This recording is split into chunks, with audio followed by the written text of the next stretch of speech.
So it's only fair.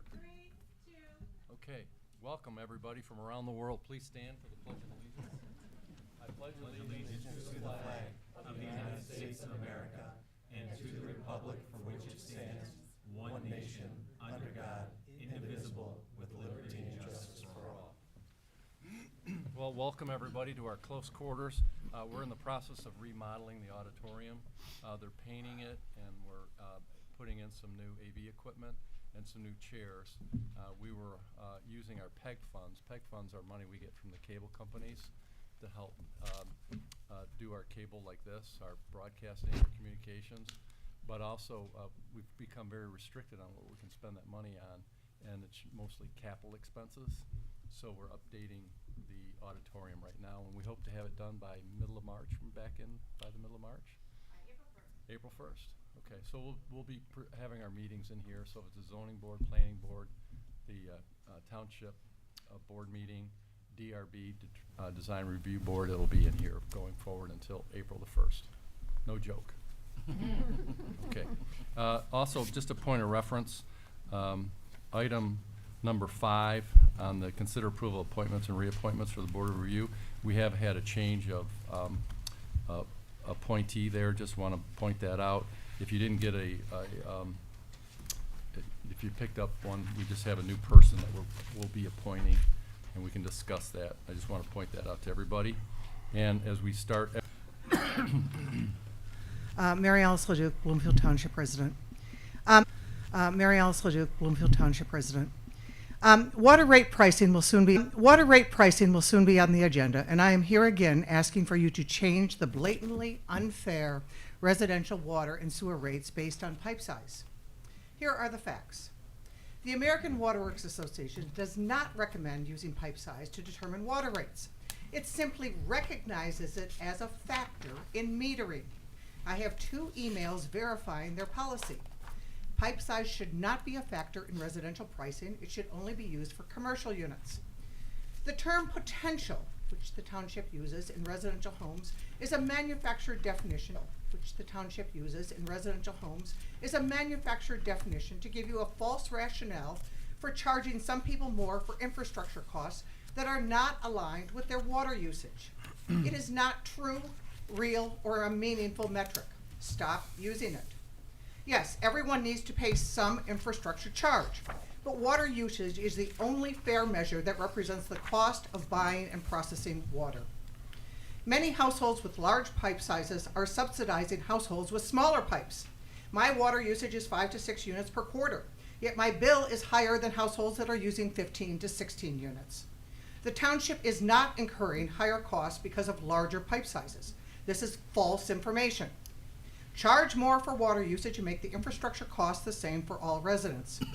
Water usage is determined by the number of people in a household and the frequency of washing or lawn sprinkling. It is not based on potential. The water budget is sitting with $20 million in reserves, in excess of $6 million over the $14 million needed. Why is this? Why are you collecting way in excess of need? Explain this to residents. Why are you sending water and sewer interest to the general fund? Yes, I am aware of MCL 41.77, but this was written before enterprise funds even existed. Enterprise funds interest should stay with the enterprise fund to keep rates down. It should not be going to fund overspending in the general fund. The water rates in Bloomfield Township are much higher than in nearby communities. Why is this? Have you explained the higher cost to residents? No one on this board is impacted by the unfair rates on pipe size. So you have ignored the impact on 22 households that are being unfairly penalized. None of you question the current system or ask for alternatives to be presented. There are options to charge more for usage, which is the primary driver of costs. The current system needs change now, not when the meter changes are completed, in years. This is not an acceptable excuse. okay. Thank you, Mary Alice. Anybody else like to make a public comment? Please step up to the microphone. If not, we'll close public comment and move on to item number 2, which is consider a consent agenda. And if anybody on the trustees would like to move an item off the consent agenda, otherwise I'll move for a motion to approve. I would like to move a few items off. Sure. The item B, approve the board minutes of February 10, 2025. Okay, Item C, approve amendment to the village police budget. okay, And then approval of payroll and vouchers. okay, so those will become items number 10, 11, and 12. And then, so the last item the only item left for consider consent agenda is approve the joint investment study session minutes from the February 5th. If there's a motion to approve? So moved. Support? All in favor say aye. Aye. Opposed?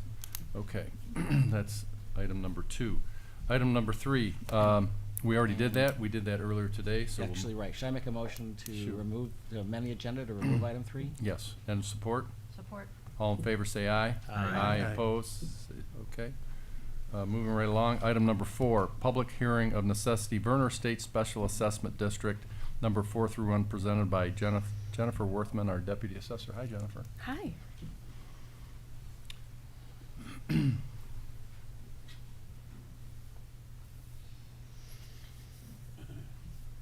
Okay. We are here tonight about the Vernor Estates / Overbrook West Road SAD proposed paving project. This is gonna be Special Assessment District number 431.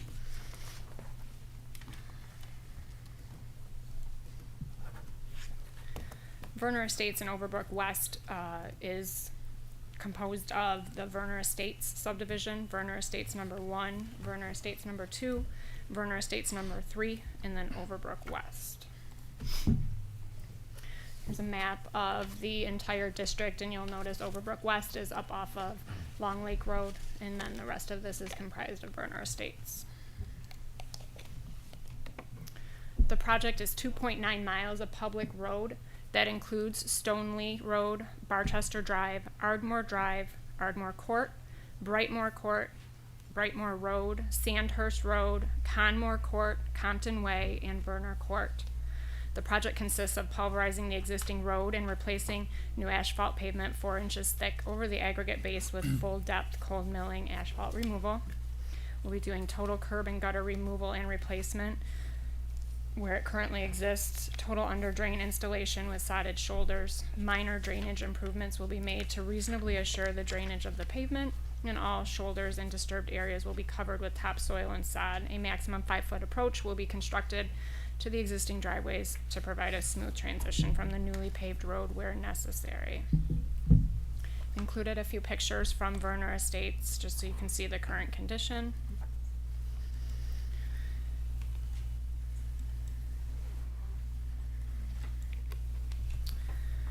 The petition's been confirmed by the Township Assessor. It was supported by 59.76% of the homeowners, representing 60.41% of the road frontage. This was a great approval rating for this SAD. Estimated project cost is $3,993,165.48, which across 164 units of benefit breaks down to $24,348.57 per parcel receiving a full unit of benefit. The assessment can be financed over the 15 years, and the interest will be determined after bonds are sold at 1% over the bond rate. Tonight, we're asking for you to approve resolution number 2 and schedule the public hearing for final assessment for May 11th of 2026.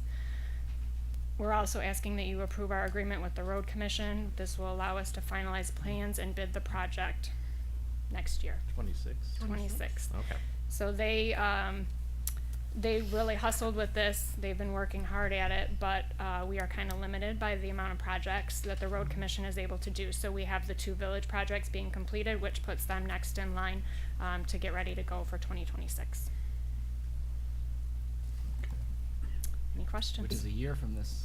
It is a year from, yep, but they're ready to go. So we're also in the process of a water main project. Engineering identified that this subdivision was on the to-do list for the water mains, so they bumped them up, and they are in the process of getting our water main project going. They'll be consistently working through that this year and slightly into 2026, hopefully, to have it finished in time to get these guys going with their road project. Well, that makes sense to get the water project done Absolutely. first. Absolutely. Okay. Anything else, Jennifer? That's all I got. Okay, so at this time, we can open up for public comment. If you'd like to come up and comment on this item, for Vernor State Special Assessment District. Please step up to the microphone.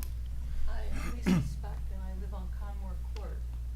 And I just, after paying taxes in Bloomfield Township for the last 60-some odd years, I'd like to know why the township and the county dropped the ball on this. And the other thing is, I mean, we're paying taxes, why isn't it going to fix our roads? And then the other thing is, if we have to pay for this, can't we deduct it from our taxes? We can respond. Can we respond to that? Once everyone's done. Okay. Okay. Any other comments? Please step up to the microphone. My name is Jeff Haynes. I'm at 4350 Ardmore. I'm in the Special Assessment District. A couple of questions. One, and I'm not sure you can answer these, and I'm not sure you're obligated to answer them, but I'm going to ask them anyway. First, what's the projected length of, what's the projected longevity of the road? Do we know that? Yeah, we'll answer your question. Go ahead and ask the question, and then Okay, we'll all come right. back and answer. And then secondly, does the cost, by the way, I've read the special assessment policy that you adopted last year.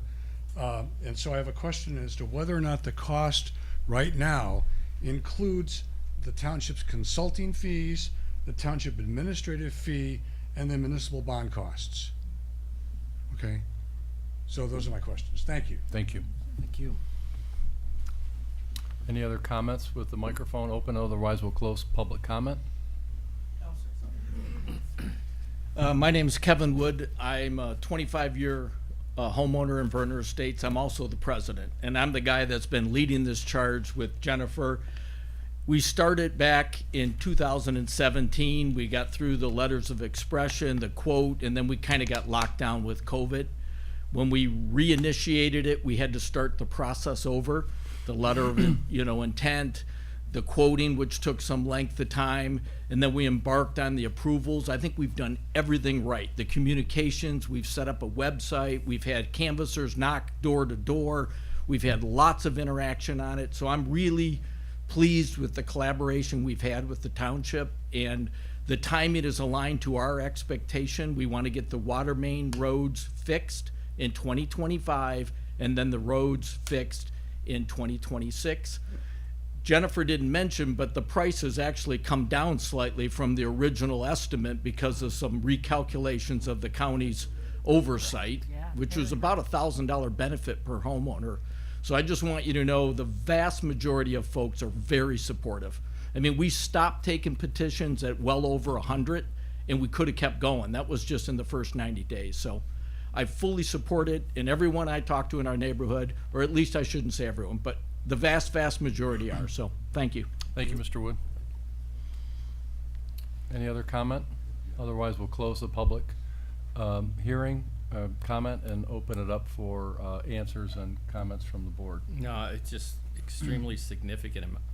The number of 59% is almost unheard of. They have that many people in favor, so that says a lot.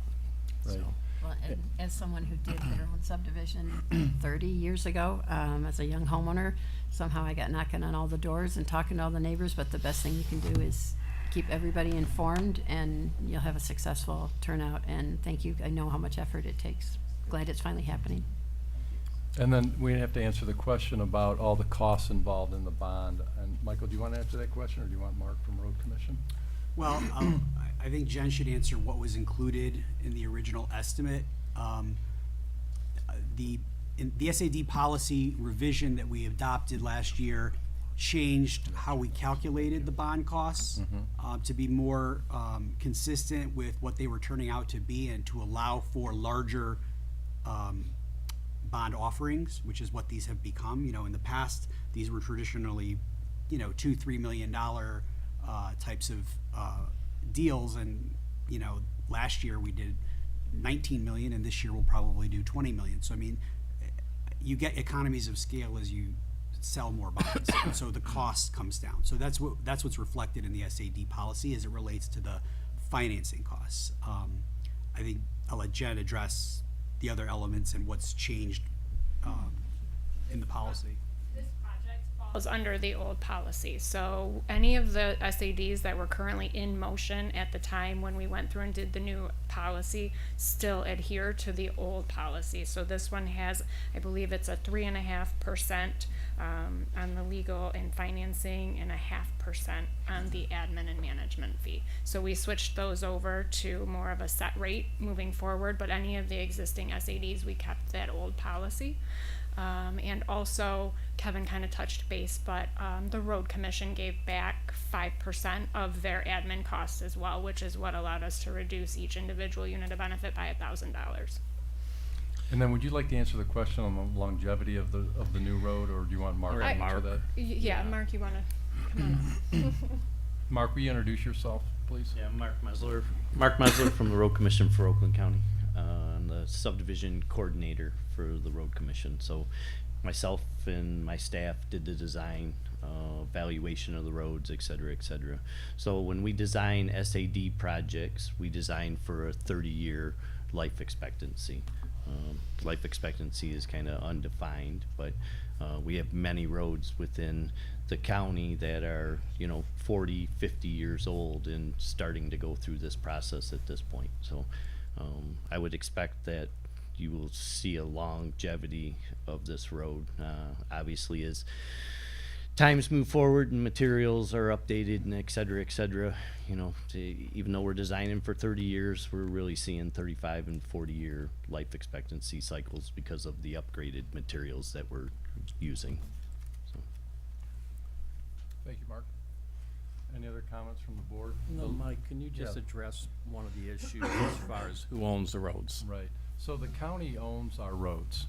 And the gentleman said, and the lady said, why hasn't there been funding to pay for these roads? And I am taken back by the fact that there isn't any money to fix our roads.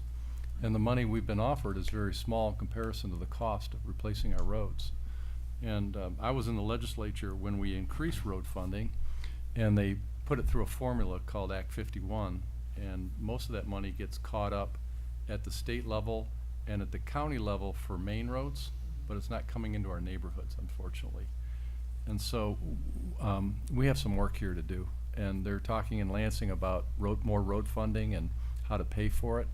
And so we have to be part of those conversations, because we need to have the money come directly into our community to fix these roads and not get caught up in another level of government. Otherwise, if it does, there's always handcuffs tied to it. We don't need handcuffs. We just need money to pay for our roads. As you said, we've been all paying property taxes for years. This should never have happened, considering the amount of taxes we pay, both in our personal income tax but also in our property tax. So Michael Shostak and I, about, I don't know, was it 3 weeks ago, had lunch with Jeremy Moss, our state senator, and Haley Stevens, our U.S. Congresswoman, and we talked about some of these issues.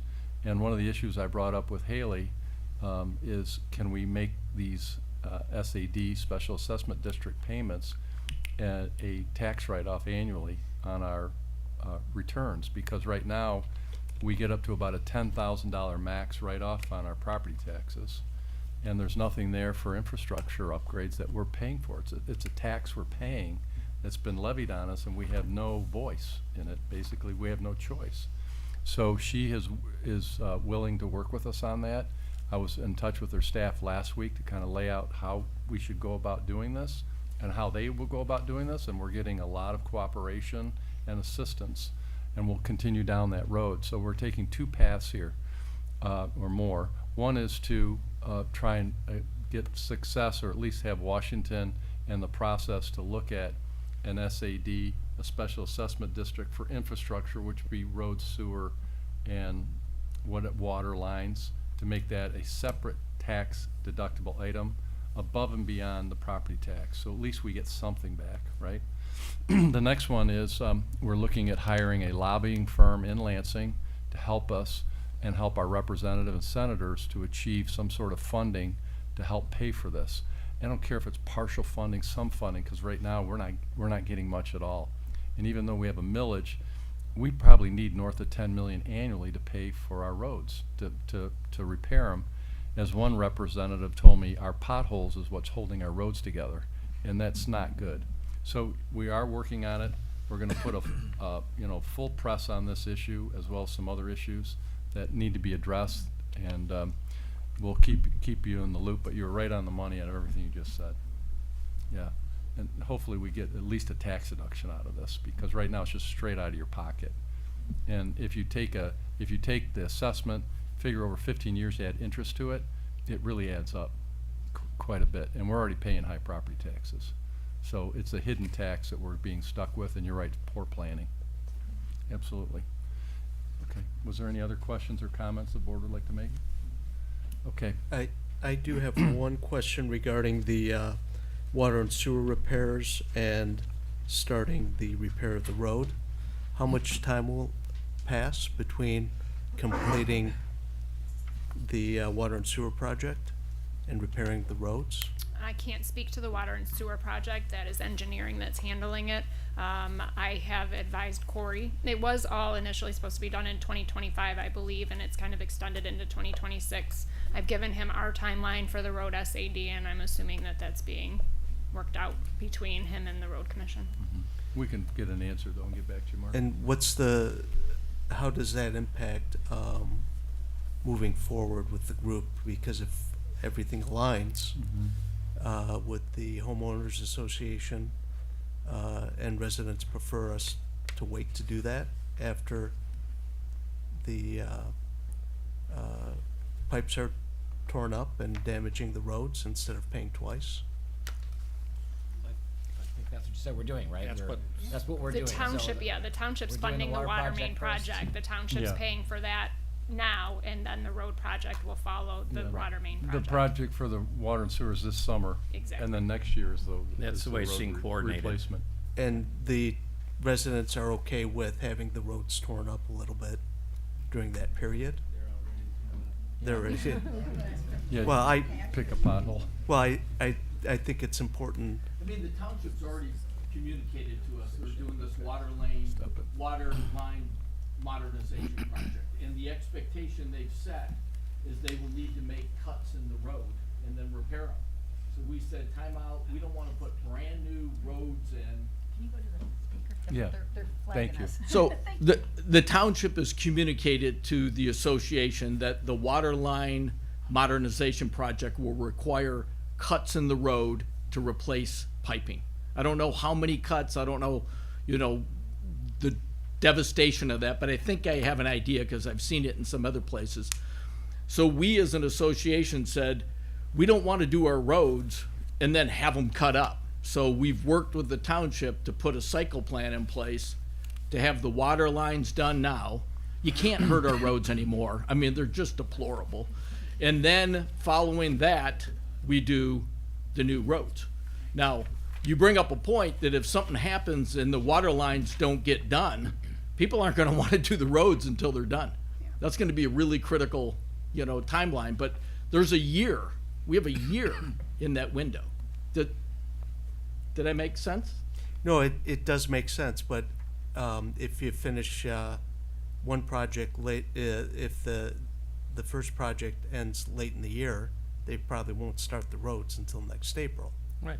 So But that's the I w- idea, but that's the plan. That's Yeah. when, we are Yeah. on target to probably start by May, May to June, And probably. the residents are okay with waiting several months.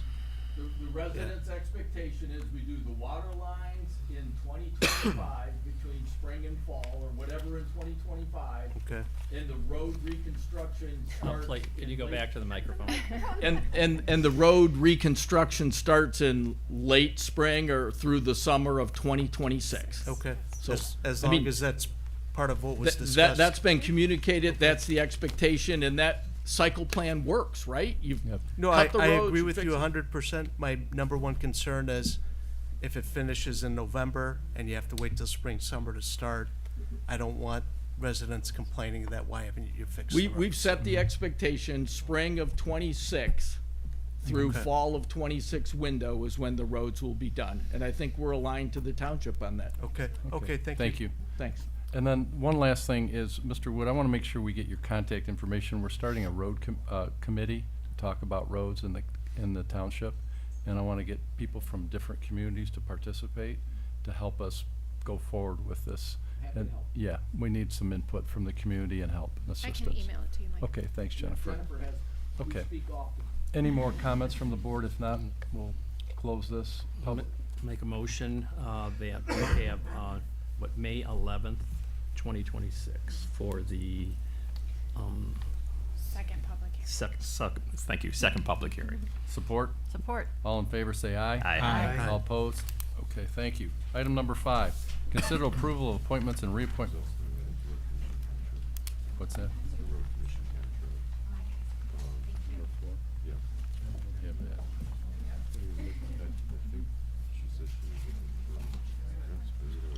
Okay. Okay. Darrin, it's all yours. Good evening. Thank you for your time tonight.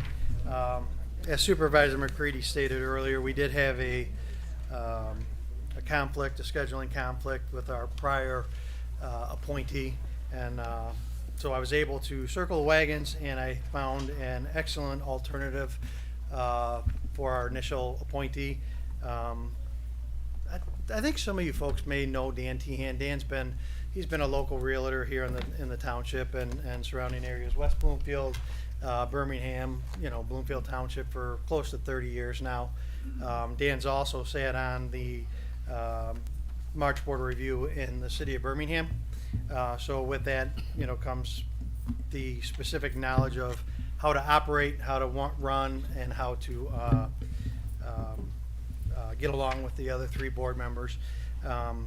So Dan's been an interesting guy for us because we've dealt with him on a number of levels at the Board of Review over the years. He's brought appeals. He's brought also additional amount of help for us because we're able to tap into his knowledge base on certain sales that have happened and different types of things like that. So I do recommend Dan Tehan to be appointed to our current vacancy for a term ending December 31st, 2026.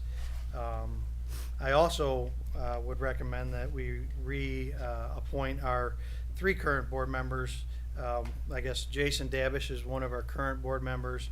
Jason was our chair last March and did a fantastic job for us. Mike Wilson will be an alternate board member, and so will Don Barnes. So I'd like those 3 to be reappointed as well. Thank you. Any comments or questions from the board? And Furhad, correct? Oh, and Furhad, yes, I'm sorry. Furhad's our longstanding guy. I keep forgetting about him. This will be Furhad's, actually, I think his 8th term. So we've had good consistency with Furhad. Okay, any comments from the board? The only comment is, I know in going on my 22nd year on the board, whenever you have given a recommendation, this board has always approved it because I have complete confidence in anybody that you have recommended. Previous person you recommended, Leo Savoy, certainly brought more to the table than this individual because of his assessing background. But if he's unavailable, he's unavailable. However, I do think it's important that whoever you recommend, you're the expert and you're the person who is the one that we rely on. And to not rely on that concerns me if anybody were to do that. So again, I'm certainly ready to, unless there's other comments, ready to make a motion that we approve all the individuals that you have presented to us. I had a comment before we go to a motion. So I want to thank you for your work on this, and I actually appreciate bringing new people in.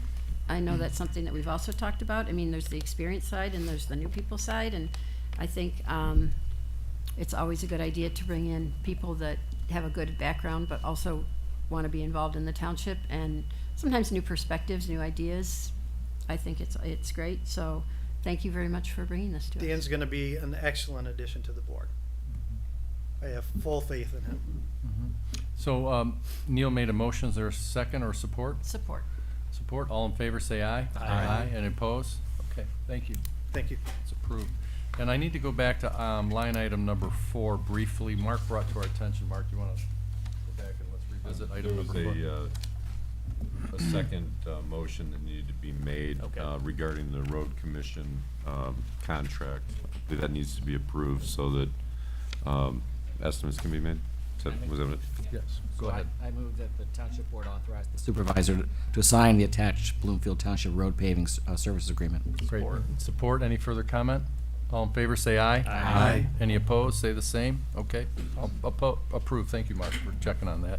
Item number 6, public hearing. Consider approval of a site plan and special land use request for Ace Pickleball, 2285 Franklin Road. Andrea. Hi, good evening. Hi. So this evening's presentation is specific to a request for a site plan and special land use review located at 2285 Franklin Road. The proposed use is Ace Pickleball. As you can see highlighted on your screen here, the particular parcel that we're talking about is actually zoned in the blue classification, which is Research Park. Solu Pickleball LLC is seeking approval to construct a 32,250 square foot indoor Ace Pickleball facility, which will include a total of 11 courts with an 1,800 square foot mezzanine. So the good news is this proposed use is to take place entirely inside.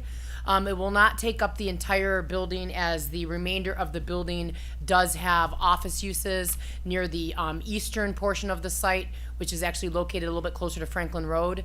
The intended location for the Ace Pickleball is actually more towards the rear of the property in the westerly portion of the building. So again, no exterior changes proposed for the site. The interior layout of the facility, you can see highlighted on your screen. They are indicating a total of 11 sports courts. The proposal for the Ace Pickleball is actually an open membership intended for optimal playing conditions for the patrons.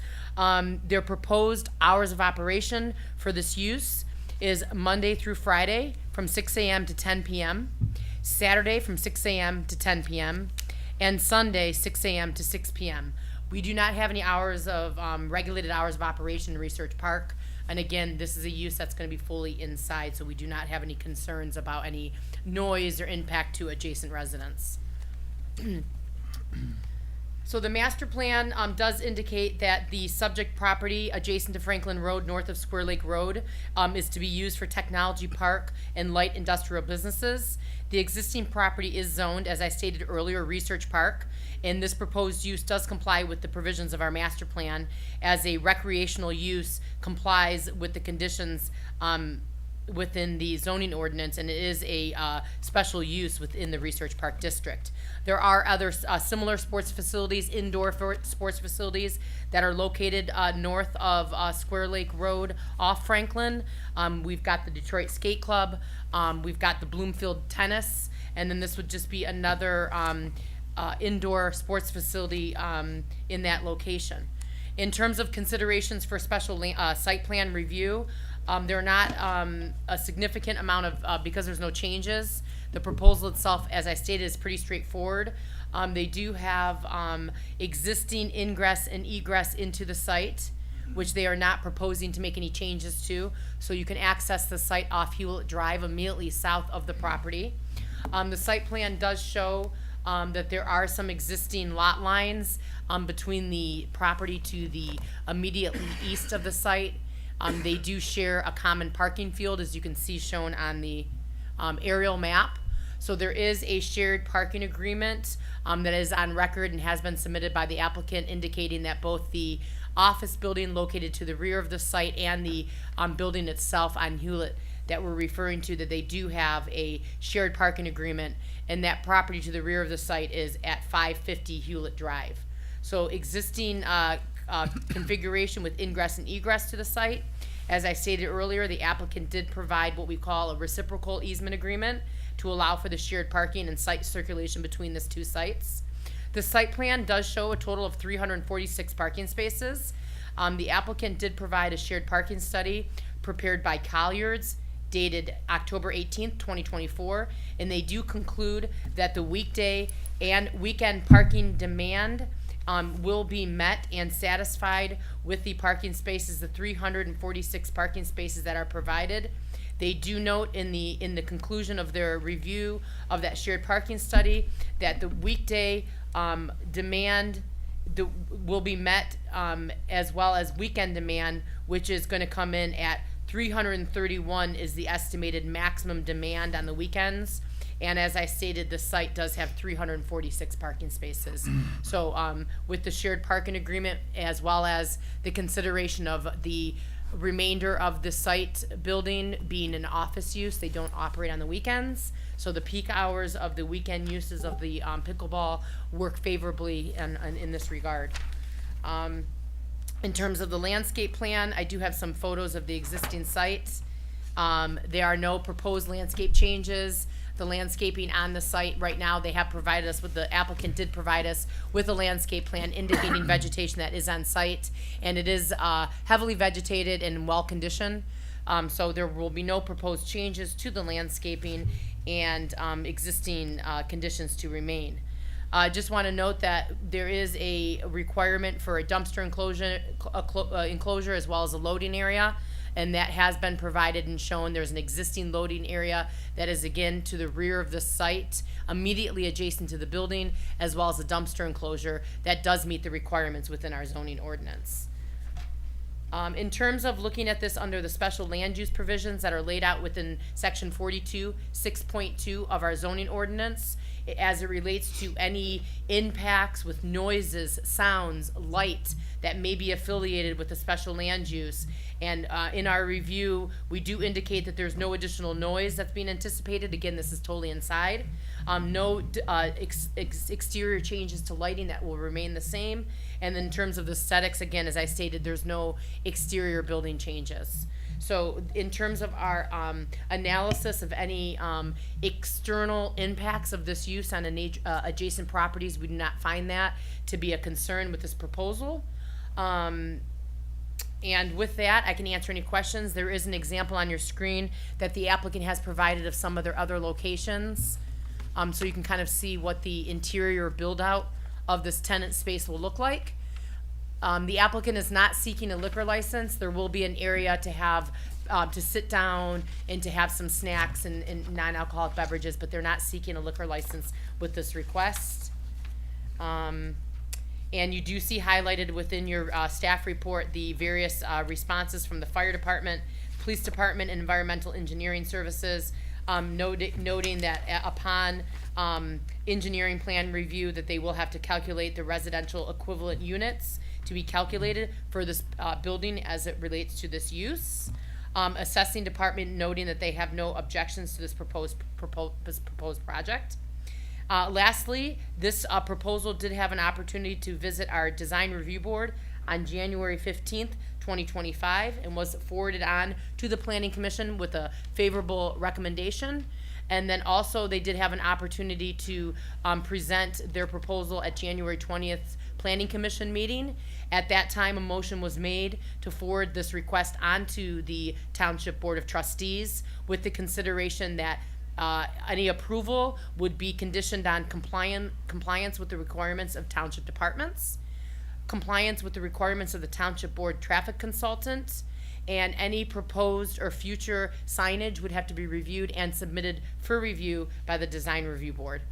So for this evening, we would ask that the Township Board ask any questions, take any public comment if there is any.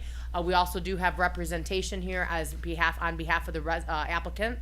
And with that, I can certainly answer any questions. Again, a rather straightforward application in the sense that everything's inside.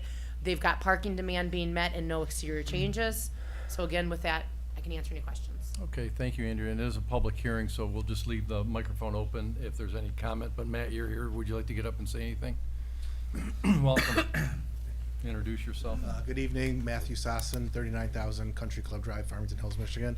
We're really excited. I'd like to say that working with Andrea and Patty and everybody has been great, and it's been a very smooth process. That we've tried to do that by not asking for any changes or variances, but it has been a very easy, transparent process, and I appreciate that. So thank you very much. Thank you. So we'll open the public hearing. And if there's anybody here that would like to make a comment on it from the public, please step up to the microphone. This is your opportunity. If not, I'll close public hearing and open up to the board for any questions. or comments? No, I thought it was a great presentation by Andrea. It seemed very straightforward. There's really no concerns. Pickleball, there's always the concern about the noise, but it's all enclosed. So, no, it looks good. It seems like it's in a great location up in that Research Park area with other similar athletic type functions. Yes, So it looks great to me. thank you.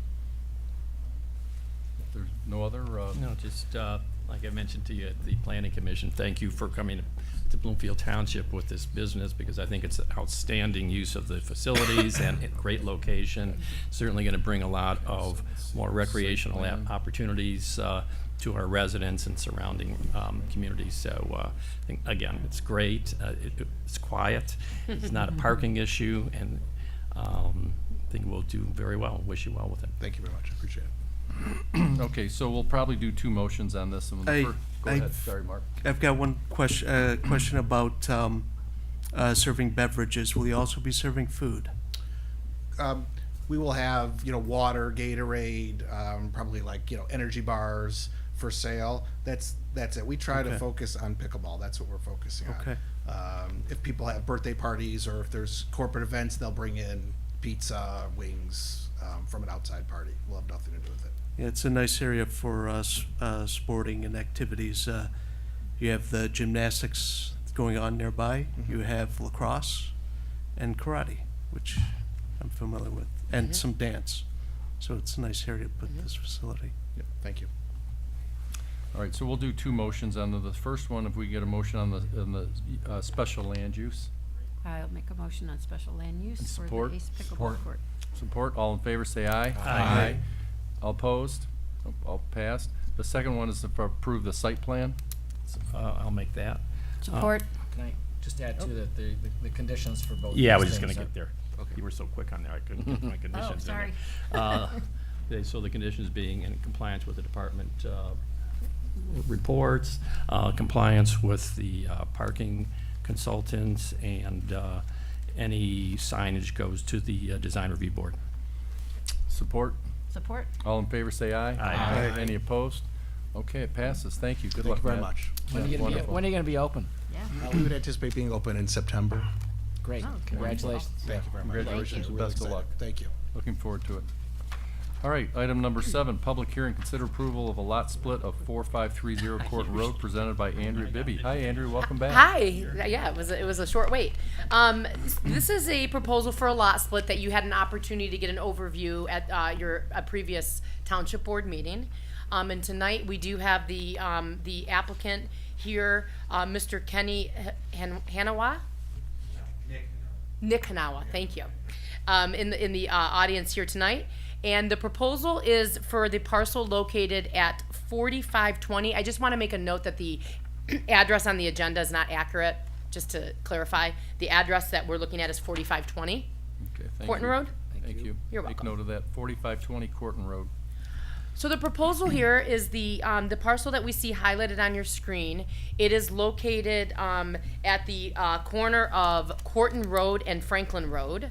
The subject property, as it's currently conformed, is 4.07 acres, measuring at 177,217 square feet.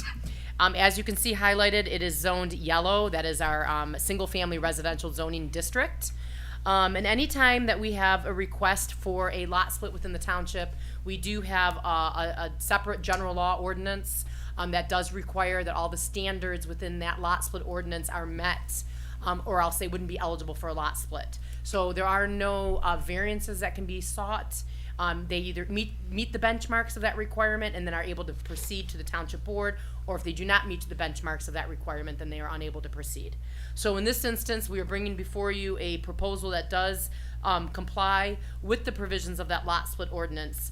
And specifically what we're looking at when we're looking at that lot split ordinance is we're looking at the proposed configuration or the resultant parcels meeting the average width and area of what the properties are that are around it. So in this instance, you can see highlighted on the screen that the proposed parcel is slightly larger than the parcels that are around it. So what we did is we do an assessment, and you can see within your staff report, we did do an analysis of those various parcels that are surrounding this, and I can get a little bit more into that further. But what we have shown on the screen here is the current land legal description, the Exhibit A, which does show the configuration of the property currently. I do want to note that this property it is platted out into the public right-of-way. So I just want to make note that as part of our final analysis, when we're looking at the final land area and widths of the parcel, that we are in fact removing that public right-of-way area, because really that is not part of the private parcel. So I just want to point out that we did take that in consideration when we did our analysis. So as you can see, so this is the current configuration. This is the proposed configuration. So the applicant has provided a survey completed by Diffin Engineering that shows the division of 4520 by splitting the parcel into 3 single-family residential lots. For a point of reference, each lot is labeled as parcel A, which is the larger lot that is immediately to the south. And then to the north of that, there are the 2 smaller parcels side by side, parcel B and parcel C. So when we're looking at the analysis in this instance, because we're working with 3 roadways, we had to look at an analysis of Corton Road, Mark Hopkins to the north, and Franklin Road to the east. So as part of this calculation, we were able to determine that the parcels that are proposed, parcel A, the resultant parcel would come in measuring at 68,006 square feet would be the resultant parcel A. The resultant parcel B would come in at 33,613 square feet. And lastly, parcel C would come in at 32,495 square feet. So the remaining lot sizes do comply with what the average, when we looked at a total of all the parcels that are along Franklin Road, parcels along Mark Hopkins, and parcels around Corton Road that all fall within 500 feet of this proposal, we do come up with a total average requirement per lot, which the total land area based on these averages is actually coming in at 22,850 square feet. And then the required average lot width is 136. So by doing our averaging, we have the table within your packet. You can see that the resultant parcels do meet that test, and they do comply with the provisions of that averaging. I do want to note that also we'll review when we're looking at lot splits. Shown on your screen here, they do show the boxes that are drawn into each resultant parcel does demonstrate the required setbacks, which would be required, and they do take into account 2 frontages on both the upper right-hand parcel as well as the southerly parcel. They are taken into account that they do have 2 front yard setbacks. This was reviewed by our various departments. The Treasurer's Department did report that the taxes have been paid since the previous meeting, so they are squared away on that. They also want to note that public water and sewer are available to all properties. We did touch upon this at the previous meeting, in which the applicant, due to the lot size of being over an acre, the larger parcel, they would be eligible to remain to keep their septic system. However, we heard from the applicant their interest would be to connect all 3 of these parcels to public water and sewer. So I just want to make a point of that. And then the engineering and environmental services noting that if the split is approved by the township board, the property owner is responsible for the payment for all sewer connection fees to the public sewer pursuant to the township ordinance for parcels B and C, and then it sounds like also for parcel A is going to be part of their desired outcome. So with that, I can happy to answer any questions.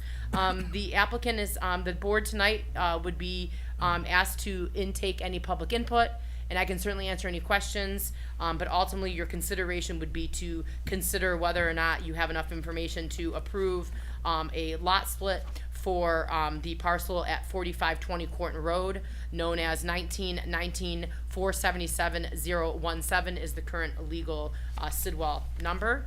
And I do have provided within your packet photographs of the lot as it sits in its current configuration. Thank you, Andrea. Before we open up for public comment, I know Nick, the applicant here. Would you like to come up, Nick, and have any say anything?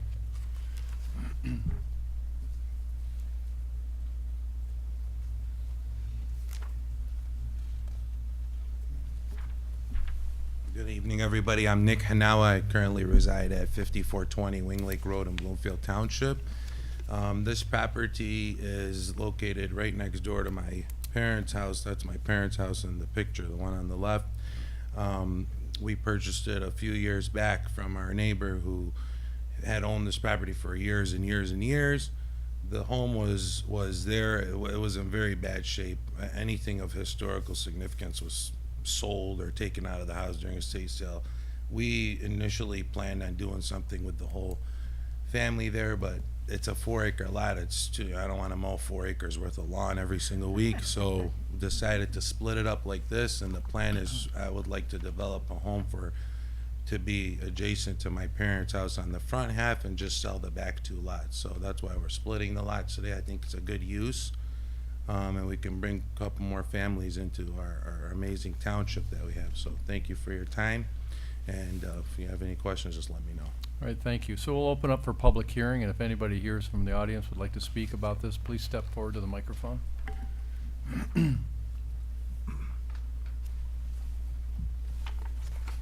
Hi, good evening.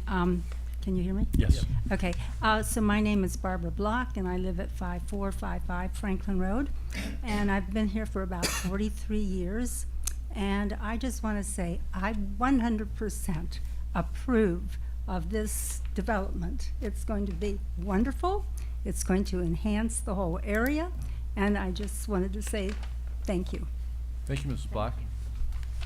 Any other comments? Please step up to the microphone.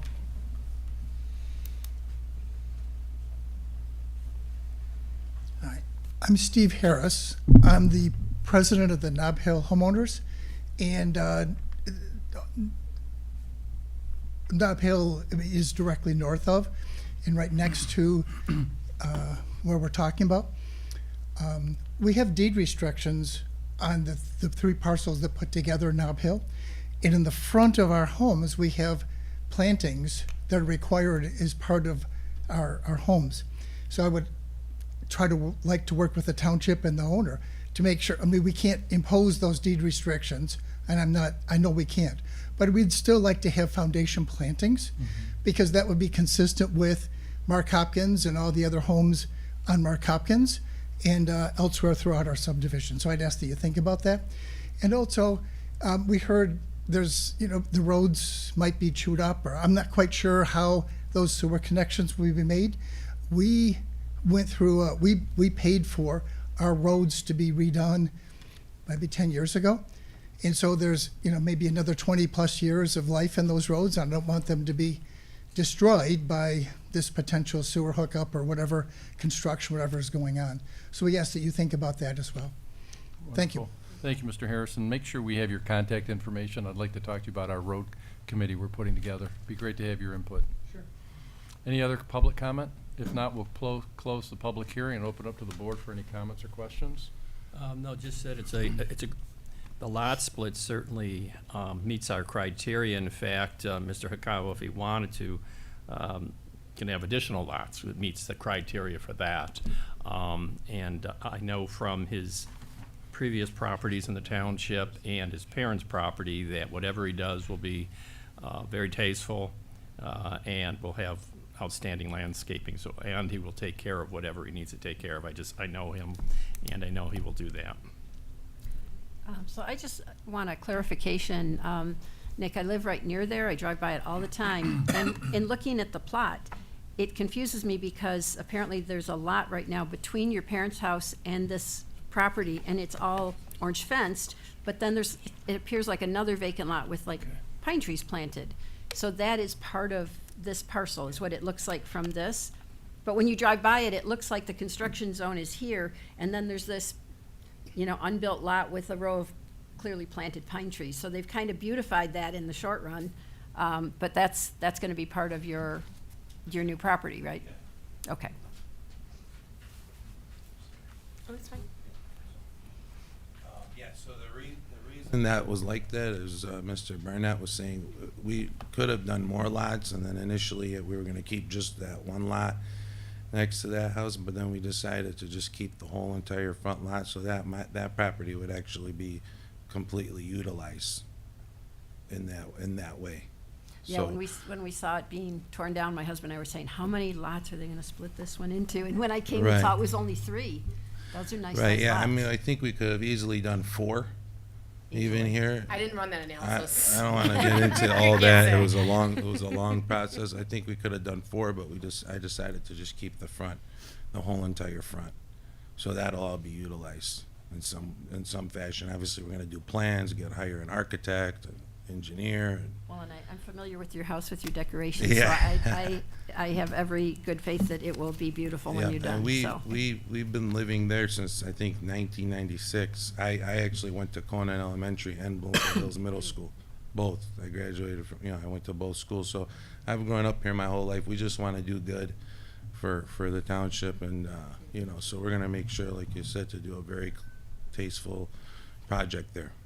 So Yeah, we'll be watching, you'll be our neighbors, because we're just down the street, so. yeah, I love it. Stop by. Thank you, Nick. Any other comments or questions? If not, Just briefly, I mean, there was also mention by the Nob Hill HOA president about deed restrictions, and of course, those are private matters of contract issue, and there's nothing for us to do, but I would imagine your new neighbor will work with the HOA, and That's all. so, yeah. okay, thank you. Thank you. I'd like to. That's what I heard too. I have a follow-up question to what Martin just stated. Is it possible, because I'm looking at the map and it doesn't make sense to not have them part of Nob Hill if we could do so, and is that possible? I don't believe that it is. So the neighborhood was platted a long time ago. This piece of property was excluded from that process. It's one of the Okay. original landowners of the entire area, I believe. So it's not part of the original contract that established the neighborhood and established the deed restrictions. Okay. And normally in that case, it would have to be Nick asking them to take Yep. him on to the There's no association if he so choose to ask, and then it would be up to them to entertain it And they'd have to replat. and replat it.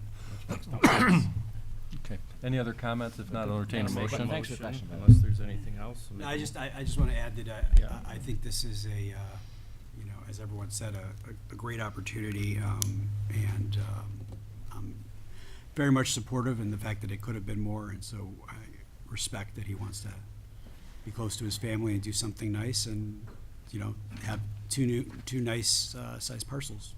Okay. Great. Make a motion that we approve the lot split in 4520 Horton Road. Support. All in favor, say aye. Aye. Opposed? Okay, it passes. Thank you. Good luck, Nick. Thank you.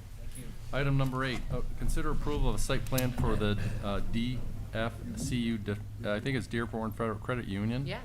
On Telegraph Road, presented, Andrea. Again, 3 times the charm. Okay, so this next proposal is for a site plan, not a special land use. This is a straightforward permitted use within the B2 zoning classification, so highlighted on your screen.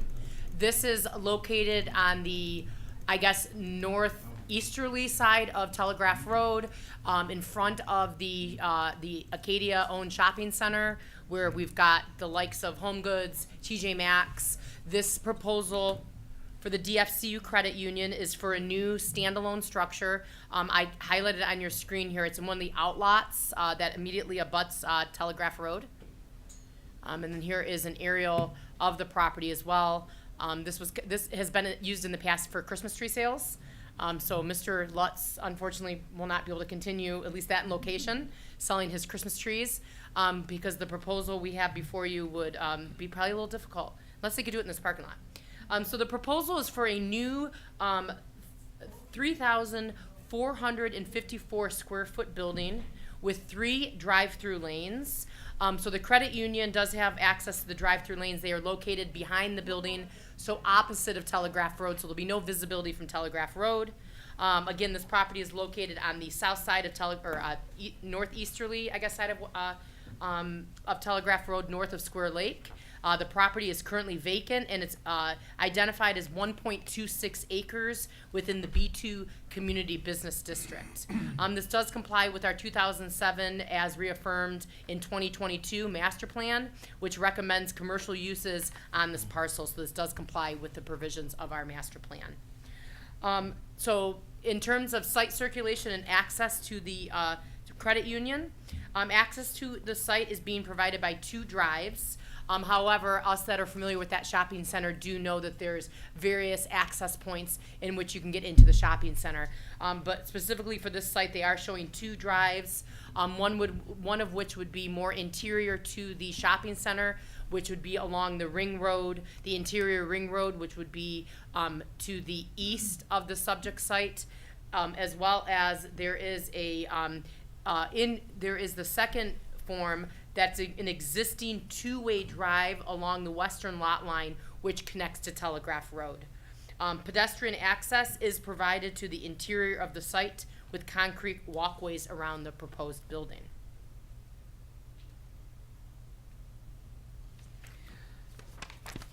So provided on your screen here, we do always have our fire department, fire marshal review any site plans that come before us, and you can see the applicant has provided a satisfactory truck radius, indicating that there is ability to navigate our largest fire truck through the site and is satisfactory to the fire department.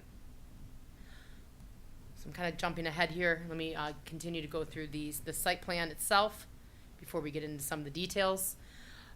So the parking lot does show a layout of 30 parking spaces, which does include 2 barrier-free spaces. The parking requirement for the credit union is 1 space for every 225 square feet, resulting in a requirement of 15 parking spaces. So clearly, the applicant is above and beyond the required parking by providing the 30 spaces with 15 spaces required. Additionally, the site plan does show the ability for up to 13 stacking spaces for the drive-through service. And I want to also say that the parking spaces are designed to comply with the provisions of our zoning ordinance, which is 9 feet wide and 20 feet long, and that is provided on the site plan. Just like any site plan that comes before you, it was reviewed for the traffic impact. The traffic impact study was completed by Traffic Analysis and Design Incorporated, and it was reviewed by the Township's traffic engineer Fishbeck for conformance with the Township requirements. In their memo, Fishbeck, dated November 12th, 2024, it was noted that all the items have been addressed and that the traffic analysis as provided is supported and satisfactory to Township traffic engineer Fishbeck. Also required for a site plan is an 850 square foot loading space, which has been proposed in the rear of the building, which is also required by ordinance, and it does meet. They do note that the delivery services will occur after hours. Also in the rear of the building, closest to the ingress and egress drive from Telegraph Road, they do provide a dumpster enclosure, which is also required by our zoning ordinance, and they have provided that a masonry dumpster enclosure with gates, which also will have screening vegetation around that dumpster to help soften any appearance of that dumpster enclosure. Again, this proposal does meet all the bulk and area and setback requirements within the B2 Community Business District. So they are not seeking any variances with this proposal, and they do meet all those requirements. A landscape plan has been provided, and it has since been updated. There were some comments that were presented at the Planning Commission asking the applicant to update some of their canopy trees that are required within that 25-foot green belt along Telegraph Road. The revised landscape plan was reviewed in an updated report dated January 21st, 2025, does conclude that the proposed landscape improvements meet the intent of the zoning ordinance. So they do meet the requirement in terms of parking lot trees. We do have requirements of parking lot trees that have to be located within the interior of the site and not within setbacks. They do meet the requirement and the caliper requirement that those trees meet a 3-inch caliper at the time of planting, and they are proposing a total of 6 parking lot trees, which does meet the requirements of our ordinance. Oh, I'm sorry, I apologize. That site plan actually shows a total of 8 parking lot trees are being proposed. There is an existing tree in the northwest corner, which is proposed to remain, along with 6 trees just east of the site. Parking lot islands, which are also required within a parking field, are required to be landscaped, and they have provided some landscape islands within the parking field. So the applicant has also provided a visual demonstration of some of the species of plantings that they intend to use on the landscape plan. And for the sake of showing the different variety, I have included the slide which was provided to us by the applicant.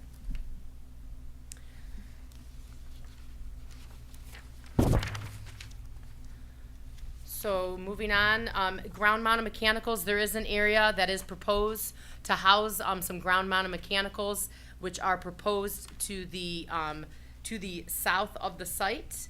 Those ground mounted mechanicals are proposed to be screened with a screen wall that has materials to match the existing building and will be fully obscured from public view. Also want to note that rooftop mechanical units are proposed and are also noted to be screened by a decorative metal screen to completely obscure the equipment from view, which is also a requirement of our zoning ordinance. Moving on, this site plan, in terms of the building materials, you can see the building elevations provided include the utilization of brick and stone coping for the majority of the building. The building also has a black perforated metal panels and cast concrete panels and a bronze tinted glazing for the windows and entryways. The canopy over the drive-through, which is shown here in this elevation, does include a black metal coping with backlit perforated metal panels, which add an interest in terms of the design. I do know that we have the architect here as well that could add any commentary as well as it relates to the design of the building. Again, just to note that the 3 drive-up drive-through is located again in the rear of the building and will not be seen from Telegraph Road. I do want to note that the parking lot lighting, which is being proposed, does meet with our photometric plan that was supplied by the applicant. It does show that they do meet the requirements, being mounted in the parking lot no more than 20 feet from grade and having downward shielded light fixtures in compliance with our ordinance. And you can see highlighted on your screen that the applicant did provide a satisfactory photometric plan, which does indicate no spillover onto adjacent properties.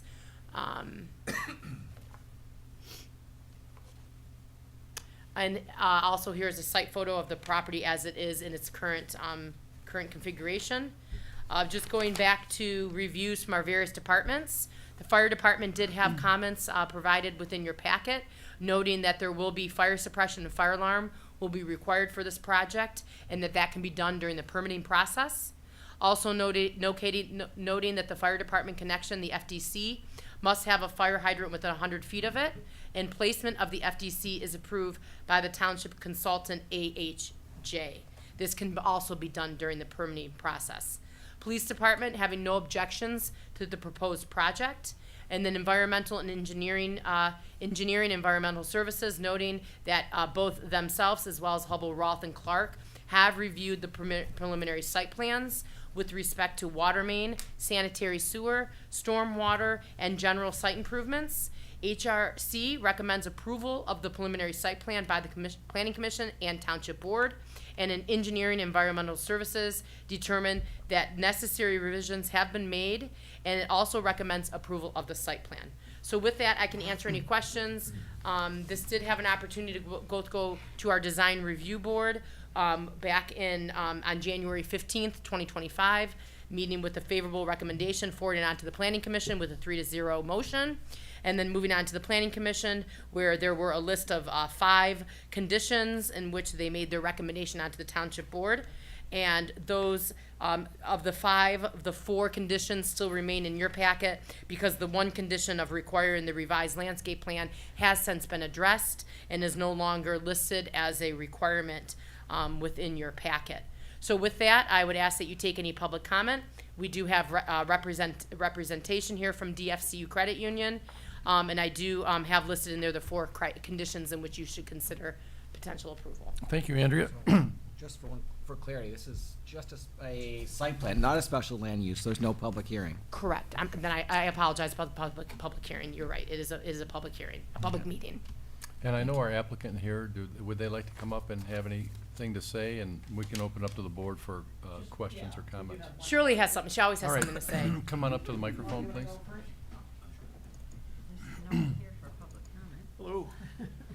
My name is Edward Ceylon. I'm the Vice President of Facilities with DFCU Financial.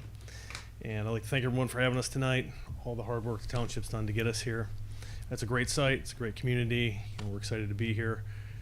And we're our CEO, our CFO, the residents of the township. Our chairman of the board is the mayor of the neighboring Sylvan Lake. And today is our 75th anniversary. Thank you. Thanks. We are one of the largest credit unions in the nation, and we have given back just shy of $500 million to our membership and special dividends in the last 17 years. With our partners at our concepts, we build first-class buildings, we maintain them in first-class condition, and we will be a productive member of the business community. So, any questions you have, I will turn it over to the experts, unless you have one specifically for me. All right, thank you. We just wanted to make one clarification. I'm Shirley from Our Concepts and Andrew from Our Concepts. In terms of the descriptive of the metal panels, they're not black, yet they're dark bronze. There you go. Which we have a sample, so we just didn't want you to think it was a stark black. It's a dark bronze, so a little bit more neutral in color that blends in with the requirements of the area. So right there, it's a bronze. So again, that was a concerning descriptive, so I just wanted to make sure we caught that. Yep. And if there's anything else you wanted to show, but we're excited about it, and this is our new prototype. This will be the first one of the new brand, and you guys get to be the first. So, Well, thank you. Yep. Any questions from the board? No, just to, Go ahead. No, I was just gonna say, it's a very attractive building, did a great design on it. We're happy to be the prototype for it, because it really is extremely attractive, great materials, and we should be proud of it. Thank you. Very nice. Yeah, it's a great proposal. Andrea did a great job. She's probably all worn out after one after another. Yeah, it's a great location, and although we're eating up the tree farms, I can tell you that I know one of the tree farm lots may be moving to Bowers Farm. So find another home in the township, and welcome to the township. Thank you. Thanks. Yeah, I just want to say thanks for investing in the township. We're looking forward to having you guys here, and we're excited to be the first one of this design, and hopefully the statement piece for you guys for a while. Thank you. I have a question about the glazing. Mhm. Is it reflective or is it tinted? Tinted, right? I think it's just, Yeah, it's a bronze tint. Yeah. I was just concerned about sun reflection Yeah, from the we were too, reflective yeah. coatings. Yeah, it is not like a mirrored finish. Like think of the high rises in Southfield have like a reflective, like a mirror look. Correct. This is just bronze tinted, so when the solar. lights are on inside, it might have a slightly warmer appearance than without the tinting, but it's very subtle. Okay, and then are you using also a low reflective, low E glass on the inside or no? Yeah, absolutely. Yep. Okay. The last question I have is on the current site photos, there are some trees along the edge of the property. Will you try to retain as many of those as you can? The ones that are on the adjacent to So the ones that are located, the existing ones that you're talking about? Yes. Pardon? Introduce yourself, please. Oh, I'm sorry. Richard Hodek from Grissom Metz Andrews Associates. We're the landscape architects. So everything that's shown that's retained to the south of the property is on the neighboring adjacent property, so that will all remain. Okay. There is one existing tree, I think Andrea had noted up on the northeast corner behind one of the where the proposed dumpster's at, and that would be have to be remain, yes. removed, okay. Yeah, way in the back corner. Yep. Okay, thanks. Yep. Any other questions from the board? If not, we'll entertain a motion. So moved. As long as it is in compliance with everything that the planning commission said, as well as all our departments as part of the building process. And seeking signage approval from the design review board. And of course that as well.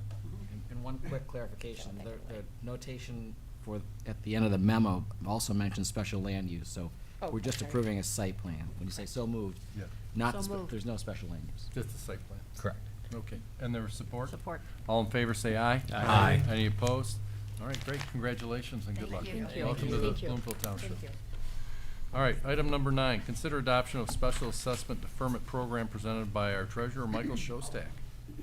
Thank you, Supervisor McCready. So it's kind of apropos that this is coming up tonight since we just approved or moved along the process in SAD earlier. So this idea has been percolating for quite a while as I've seen these SADs come through here and getting more and more expensive and talking to the residents that affects. And I would, thinking about what can we do? We can't influence construction costs. We can't influence interest rates, things like that. But I wanted to see if there was something that we could do to help the people out that truly need it. And I was thinking that I invest the township's funds in U.S. government debt. Why not invest a small piece of those funds in our residents, in our ability to support residents that will struggle or are struggling to pay these hefty assessments. So what I've proposed here in the packet is a program that will allow residents who qualify by virtue of a hardship to defer payment of an annual assessment until a later date. I want to take one step back. So one of the things that we do to help make these assessments, these assessments more affordable is we allow for financing. We allow 15 years for a road assessment, 20 years for a water and sewer assessment. And so that, and we split it up evenly over that time period so that the resident can pay back principal, and we do charge interest according to the law. And the township decides and has historically used bond financing to pay for those, to allow for that payment plan, although we are not required to by any means. We just have chosen to do that for our own liquidity.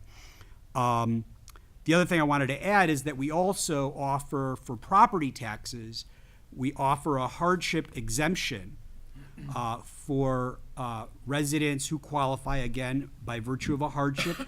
That hardship is defined by state law, and that allows them to basically not pay property tax in a given year if they qualify. Now, the qualification is extremely strict, and so there were only 19 taxpayers last year who qualified for this exemption across the township. But that is something that is available for residents that meet the hardship guidelines, and those guidelines, as I said, are set by state law. But what I'm proposing here is our program. So it's allowed under the law that we can do this, but it's our program to design and to set the terms. And so we can define hardship however we want. We can define the terms in terms of interest or no interest, how many years, all of it is totally up to us. And so I've put together a proposal that I've spent a lot of time on that I think is very fair. But of course, as a board, ultimately, it's our decision to adopt it or not, and under what terms. So we currently have 24 SADs in repayment since 2007. We have 3 more coming, right? One that we approved tonight, or that we moved along the process tonight, and then 2 more that we're going to approve in April, for the village, for this year's 2 village gold and yellow sections. So right now we have 1,456 homeowners who pay an annual special assessment for either road or water and sewer. And, you know, that will grow. Obviously, these 2 village sections are big, et cetera. And most people don't prepay. I've seen prepayments at about 10%, so that people who pay the whole assessment off up front has been about 10%. So 90% are choosing to finance it over the terms that we provide. So, as I said, this program I put in your packet. Hopefully you got a chance to review it. Basically, as I said, we allow residents, each year they would have to apply for that year's assessment, and they would defer that assessment until a later date. Now, they would repay us either when they sell their property or transfer their property, refinance their mortgage, or after 10 years. And I've chosen 10 years to allow people to kind of recover a little bit, but I think we do have to have some kind of deadline on it. Now, there's also language in here that says that the treasurer can extend that on a year-by-year basis, provided they continue to qualify for the hardship. And they would repay it with 3% interest, simple interest, non-compounding, for the number of years that it's outstanding. Of course, they could pay it back at any time if their situation changes. And as I said, they would have to reapply every year to reaffirm that they qualify for the hardship in order to get the deferment. I've defined hardship using 4 criteria. The first one is income, and that the assessment that they have to pay as a percent of their income would have to exceed a certain threshold, and that threshold would be based on the number of members of their household. So somebody who has a larger household has a lower threshold. Somebody who has a larger assessment, you know, would have a, you know, there's more consideration given to them for qualification versus somebody who has a lower assessment. So that's criteria 1 is income. Criteria 2 would be a max income. I think we set a maximum income of $150,000 household income. Again, we can adjust that. I'm open to your feedback, but I think that that's a fair number because it represents the median income in the township according to the census. And the third criteria would be assets. If somebody has a low income, but they're sitting on a lot of assets, they shouldn't qualify. And now I'm not including retirement accounts or life insurance or anything like that that's really not liquid that they don't have access to, but other things that they do have access to, obviously cash and securities and things like that, they, you know, they should be able, that would mean that they can afford to pay the assessment, they should pay it. And then the last criteria is that the combined balance of their mortgages and the amount of the deferment, the assessment, does not exceed the value of the property, so we're not underwater by giving them the deferment. And we would record a lien on their property, so of course they couldn't sell the property without paying us back or refinance it. So those are really the key points that I wanted to address. You know, the document that I put in the packet is a little bit more detailed, but I'm open to comments and feedback. And so what I'm asking tonight is for the board to adopt the special assessment deferment program and to allocate or authorize $150,000 for this year for the first year. It would be up to, obviously, it depends on how many people apply and qualify. We would work with our wonderful cable and community relations staff to get the word out. Also, we have 1,456 people who currently pay an assessment. We know who they are, so we can, and I plan to just send them a letter. So we would be able to get to them that way as well. So that's the proposal, and I'd be happy to entertain any questions. I have a couple, if you don't mind, Michael. So Please. first, I think this is a great program. I know you actually talked about this for a while, so the fact that we were able to actually kind of get this in motion and put it in front of us, I really appreciate it, and I think a lot of our residents will. when we talked to the people about South Bloomfield Highlands, a lot of them came in and, you know, whether they knew they needed it or not, nobody questioned the need of the water. It was, could they afford it? And this provides them an avenue to be able to live in their home and still make that appropriate investment. So I greatly appreciate it, and I know it took a ton of work and a ton of research to get here. So first, thank you for that. Thank you. You had mentioned talking about retirement accounts associated with the total assets. In the memo, it talks about investment account holdings, stocks, bonds, mutual funds. So the question I have is, if somebody is just a Social Security recipient, but they have $1 million in their 401k, they could still qualify for this because they'd be under the income threshold and they don't have liquid assets, even though they may be of age to access those retirement accounts. Is that correct, or is that our intent? That's a fair question. Under the way that it's worded, the retirement accounts would be excluded. So if somebody was of age and they had $1 million sitting in a retirement account that they could access,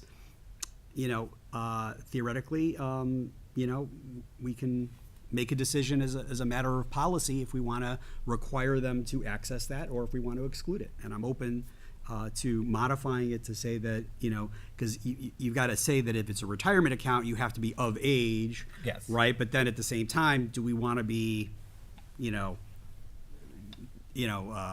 isolating our senior citizens? And I just wanted to make sure, Right. as a board, we understand that. Yes. So Again, as a board, the way it's written, retirement accounts do not qualify even if they have access to them. so I just want to make sure so that we Yes. understand how we're wording this, because again, the goal is to make sure that residents that are on fixed income or lower income or below our average have access to this program. But if the investments, the securities are in an account that's not a retirement account, just a regular, Correct. Stock account or a regular investment account, that would qualify as an asset Yes. for this program. Yeah, again, I would like, Yep. whatever the board wants to decide on that or talk about. Besides that, again, I am totally in favor in this. I think this is a great program, and I'm so glad they brought this to us. So thank you for that. Thank you. Mike, I want to thank you for putting this together. I know you've been thinking about this for a long time, and I think it's a great program, well thought out, and the way you prepared it really is very thorough. Certainly, I do support it as written, and could always be adjusted in the future if issues come up. But as is, I think it's a great start. So I appreciate it too. I know we've seen so many SADs come through in my time on the board, and it can be very, very financially stressful. And we saw that especially in Bloomfield Highlands. It's water. It's not just a crumbling road. So I think it's an awesome program because it's like a safety net. Because so that, there's been a few people that'll come to us and say, well, I might have to just sell my house because I can't afford this. And I like the parameters that you set up. I think Chris's question is very well thought out. If somebody has $1 million and it's accessible, that would be something that would be part of, I guess, the picture. And the 150,000 is a good benchmark to start with. And I guess if we don't have enough people, because the assessments are, sometimes 3,000-4,000 a year. That would be a lot of residents helped. If we don't have to loan it all out because there aren't people that have qualified, then I guess we don't. But I think it's an awesome pilot program, and thank you for it. Yeah, and I would just to piggyback on that, a couple of us have mentioned the South Bloomfield Highlands neighborhood, but we talk to people in the village. The village, one of them, I forgot which one it is here, Blue, their assessment's almost $5,000. And there are people that have lived in the village for 40 or 50 years. Their house is paid off. Their taxes are low because they've been capped. And yet now we're the $5,000 assessment. I mean, that's a huge number. So I would just add that, while it's great that we think about the Bloomfield Highlands neighborhood, but there are people even in the village that may qualify. And I think that, the other issue that we have that I wanted to bring up was, so we have the hardship exemption, which is income based. We also have, again, under state law, disabled veterans are automatically exempt from property tax. But 100%. 100%, right? Yeah, Yes. you have to be 100% VA disabled. Yes, to I mean, qualify. we require documentation, right, from the VA that says you're a disabled veteran, and then you're just, no property tax. But that doesn't apply to assessments.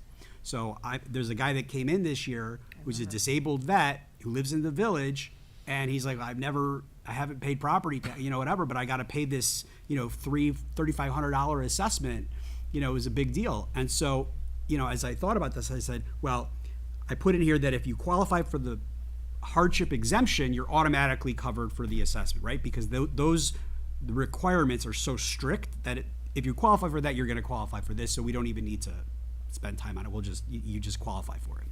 But do we want to automatically qualify the disabled vets, or do we want to make them submit an application and see if they qualify using the criteria that we have in the program? And the way that I came down on it, I said, I want to help out the disabled vets, but, I think we should just, as stewards of township resources, that they should qualify by income. And if they do, happy to give it to them. So unless the board feels strongly about that and wants to add that in as an automatic, I think that if they qualify using our criteria, then they should get it. But otherwise, it's not automatic. So. No, I appreciate that, and I agree with you, because, if they are a disabled veteran and they're not paying the property taxes, that's great, that's one break, but you might have somebody who can still afford this and somebody else that cannot. So Right. I think we would still need to look at every case individually, and if they still qualified, they qualify. Yep. So, thank you again. I have another question. Is there can we review this or make changes to it every year, or is that our intent to? Or what's the intent going forward? So I put in here that the board will conduct an annual review of the program's effectiveness and consider adjustments as needed. So at least definitely after the first year, I'll come back a year from now and report, here's how it went, et cetera. Do we need more money, less money? Do we need to change the criteria because not enough people are qualifying? Or, the 150,000, maybe that's too low. But then I just thought about it. I said, well, if we've got an income of over $150,000, is that something that we do want to defer, or can you make it work? I don't know. I mean, I went back and forth on that one, but ultimately I decided on 150 because it's the median income, and we can always come back to the board and adjust it later. So if that's not enough, but I just thought that would be a fair place to start. And so yes, I did build into the program that we would have an annual review, and at least after the first year, I'm going to come back and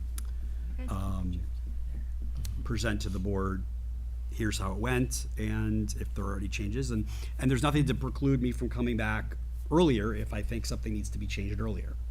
No, again, Right. I appreciate that, because again, not only is this new, but again, we want to see, our intent is to help as many as we can. Yeah. As long as we have the money, right? Yeah.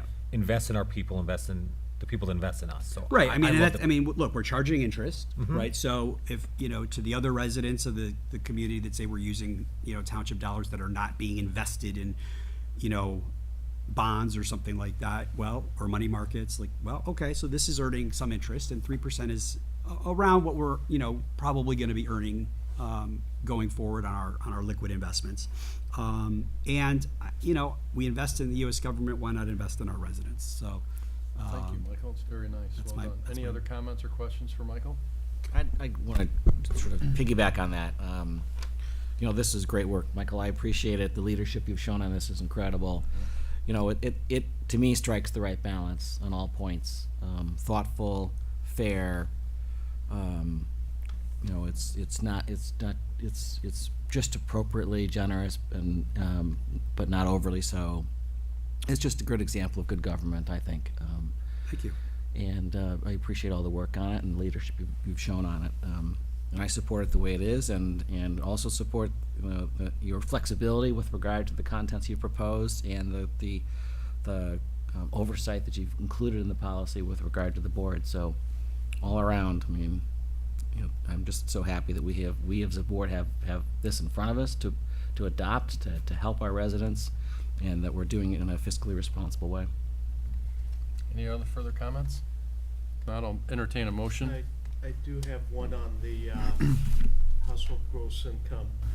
We have two criteria, percentage based on gross income with family members, then we have a dollar value. I like the percentage on gross income because it affects cash flow. And I don't think we should have a cap on the gross income because circumstances change. You never know who comes in, starts living with you because your son or daughter lost their job. I would prefer to have that removed and just focus on percentage of gross income. So you're suggesting we remove the cap on the income, the maximum? Yes, because of the percentage calculations that we have in there. Right, so I mean, that's fair. My thinking in including that is just, because if you go by these percentages and you look at some of the higher assessments, you could back into it and say that in the blue section of the village, for example, if somebody's got a spouse and 3 kids, and so they're 5 people, and we use 1.5% as the threshold at $5,000 or $4,500 or whatever their annual assessment is, I mean, they would qualify at $225 or $250 or something like that, and then it's like, well, how do we justify somebody who makes $250,000? Say we're giving them a deferment, and so because if they have that much income, they should be able to work things out. Now, again, I'm open to it. I mean, if the board says, hey, let's just scrap the cap and just go purely based on the percentages, I'm fine with that. But so I'll leave it to the board to decide. I just proposed a cap because I thought, once you get to those higher incomes, it's a little bit easier to maneuver your finances to pay a bill, a tax bill or an assessment, versus somebody who makes, let's say, $65,000 to try to cover.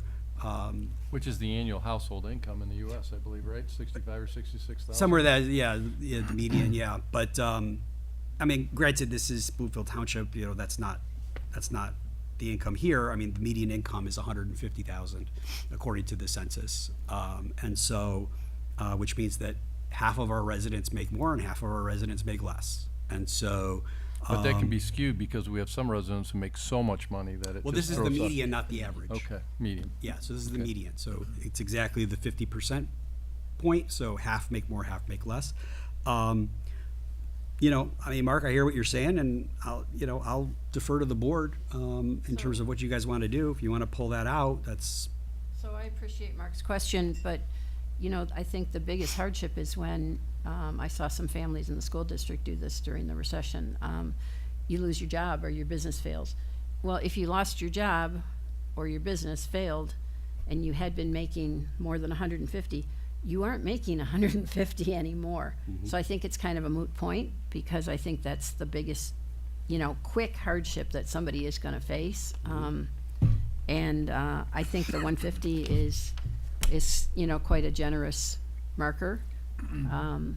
And yeah, I think it's good as it's written. One thing I'll add that I did build into it that says that the treasurer, it's number 3 on page 2, the treasurer may waive one requirement or qualification if the resident can demonstrate extenuating circumstances. So in a situation where somebody's got, like you described, maybe a child or that some extenuating circumstance that, hey, their income's above 150, but this is why they are really struggling, then I would have the ability to say, okay, I'm going to waive the $150,000 requirement for this resident as long as they meet the percentage and the asset test. The other thing is that in order to qualify, you have to provide documentation. You have to provide a current tax return. You have to provide a personal financial statement. And let's say you have a business that's failing, and sometimes, and I, in my consulting life, have known a few of those. they tend to not pay taxes for several years, and they don't have a current tax return, but they clearly have a hardship. And so this would give me the ability to waive that requirement to say, okay, you've got your business is suffering. You can prove to me through your bank statements or through your other things that you have this hardship, but you can't provide a current tax return. So again, that flexibility is built in there for me. So does that address your concern? I just wanted to have the discussion. Okay. And again, it still provides us an annual look at this anyway. Yes. So each year, you as a treasurer can look at it and decide if you're gonna still give that Make deferment or not. adjustments as we go. Yeah, I mean, Perfect. let's say, I'm going to send out the letters next month, right? And let people know. And then if people call up and say, hey, I can't qualify under these terms, and I think we've made it too restrictive, I'm going to come back to the board in a couple of months and say, this is the feedback I'm getting. We're too restrictive. We need to, the purpose of this program is to help people. And if we've made it too restrictive, then we're not serving the purpose. And again, it's a great start, and as you're very flexible with this, you made it clear whether it's 1 year or if you need to come back earlier. Plus, you have the opportunity for exemptions, so I think everything is built in there for now to start with. And as any potential issues come up, I know that you'll come back to the board and we can discuss it. Yep. All right, if not, I'll entertain a motion to approve. I've got a few more questions. Okay. When does the program start? If approved tonight, it would go into effect for this coming tax year. So I would send out letters to the residents who have SADs, probably, like I said, in March. And I'm going to work with our Cable and Community Relations Department to advertise the program as well. And they would have to apply by June 30th, I believe. Where is it here? June 30th. Yeah, so they would have to apply by June 30th. That gives us, and I'm going to work with the assessor's office to qualify the applicants, and they would get notified by the fall. And it would go into effect because they would get an assessment on their winter tax bill next year. And so, So it's really a year from now. yes, it's next year's winter. It's not Right. it's not the tax that we're collecting today. Right. No, it's next year. Summer tax are for everybody else. Right, but the assessments come on the winter tax bill, so that gives us, like I said, if we send out the applications and get that done, people apply by June 30th, we have a couple of months to process, get more information if we need it, make decisions, and then next winter, for the winter tax, they would have the assessment Yeah, removed because from their you mail bill. those out, what, in November? They go out in November, yes. And End of that- November. That'll give you enough time and the Yep. residents enough time. Well, and anybody listening, thousands, I'm sure, Millions. millions, the SADs you just billed once a year. It's not like a Yes. monthly or quarterly, so it's a once a year. So we would be really ready for that. Oh, yeah, it comes out on the winter tax bill, so that's why I wanted to get it out now. We'll get out, like I said, next month, once we get through our tax season and get past settlement and all the things that we need to do to wrap up this year's tax season, we will get letters out to the residents, the 1,500 or so residents, and then when we approve, assuming we approve the two village SADs coming up in April, I'll notify them, and so they'll be able to apply, and applications will be due by June 30th. So this will be in next year's budget? So because this is not technically an expense, because we're gonna get the money back, it doesn't affect the budget.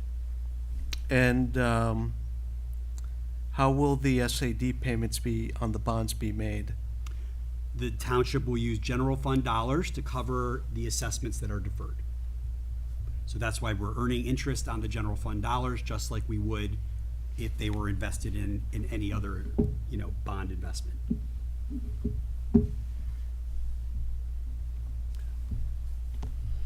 And is the 3% in addition to what's paid out on the bond? Well, so the assessment includes an interest rate, okay? And then each year that assessment is paid, that portion of the assessment is paid with the interest. So we're gonna cover the principal and the interest for that year, and then we will add interest to that assessment amount. So if your annual assessment, let's say principal and interest is $3,000, we're gonna cover your $3,000 for the year, and then we will charge you 3% of that $3,000 until you pay it back. So the 3% will also be on the 1% fee that the township charges as well. The 1%, so it's separate. The 1% is for the SAD for the district, and it's 1% above the bond rate. But remember, the township doesn't keep that money. That money would go back to the district if there's money left over when all the bonds have been paid off. So that 1% is purely there to protect us in the event people prepay, and then we're stuck paying interest on the bonds. So that 1% is not money that we're gonna keep. So that's separate. But the interest, the payment that the resident has to make for each year, principal and interest, that's the amount that's being deferred, and we're charging them interest on that payment.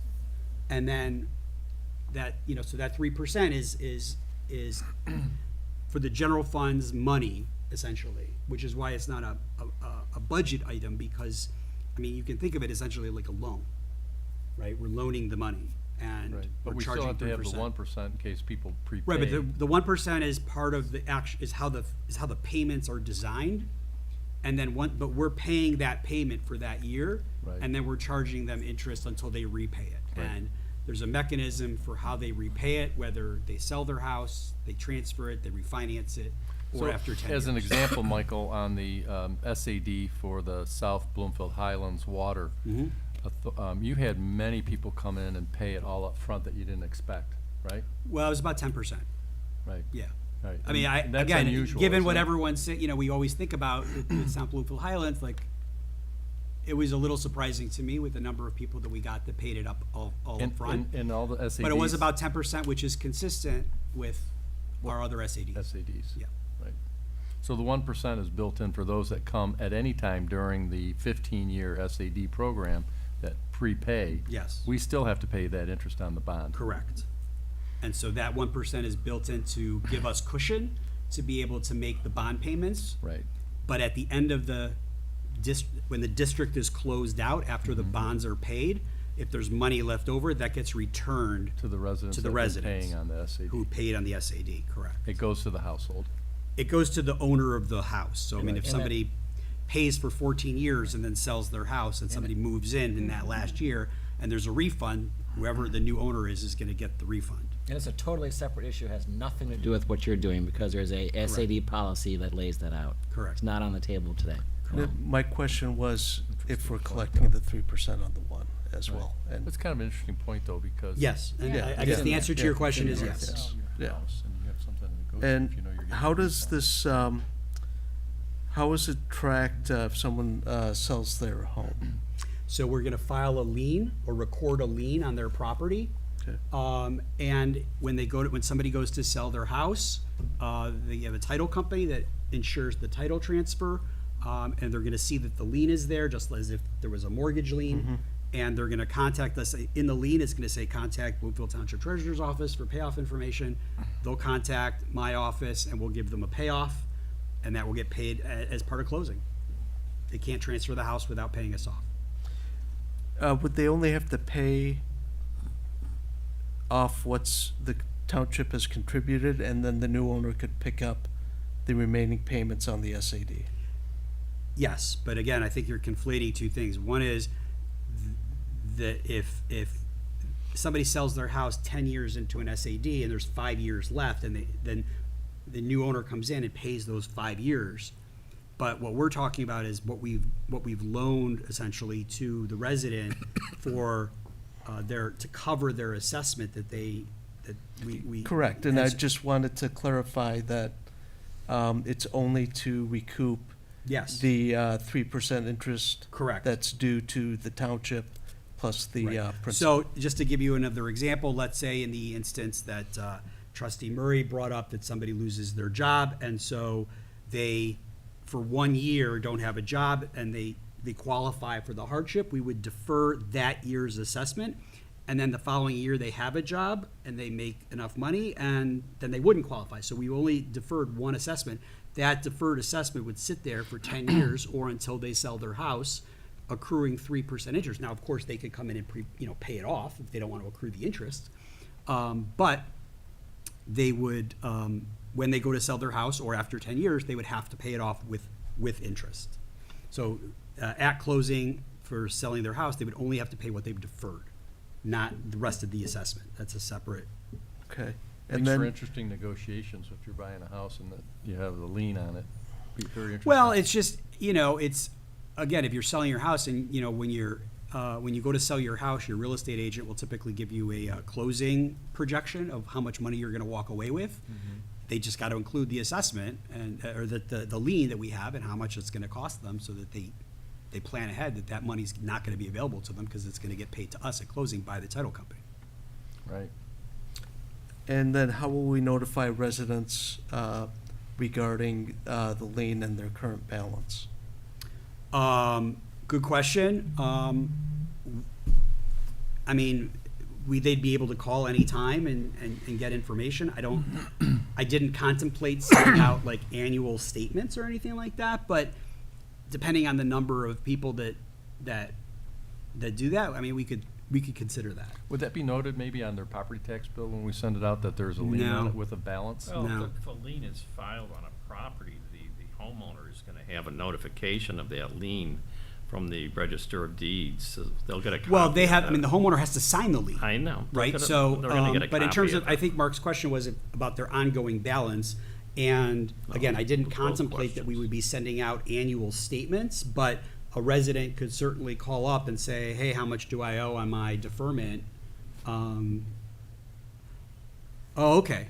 So, thank you to my deputies who's giving me some information here, that as we move to BSNA Cloud, which is a more robust software program, we could potentially put it in there. I don't want to commit to that, but there may be opportunities to get it into the cloud so that when somebody looks up their house, they could see it. But again, we're still, today was literally the first day that we were on the cloud, and as anybody who's worked with IT and software implementations, that's always Work to be done? it's always a little bit bumpy. So Michael, this is very exciting in the sense of helping the residents, because we all go through ups and downs.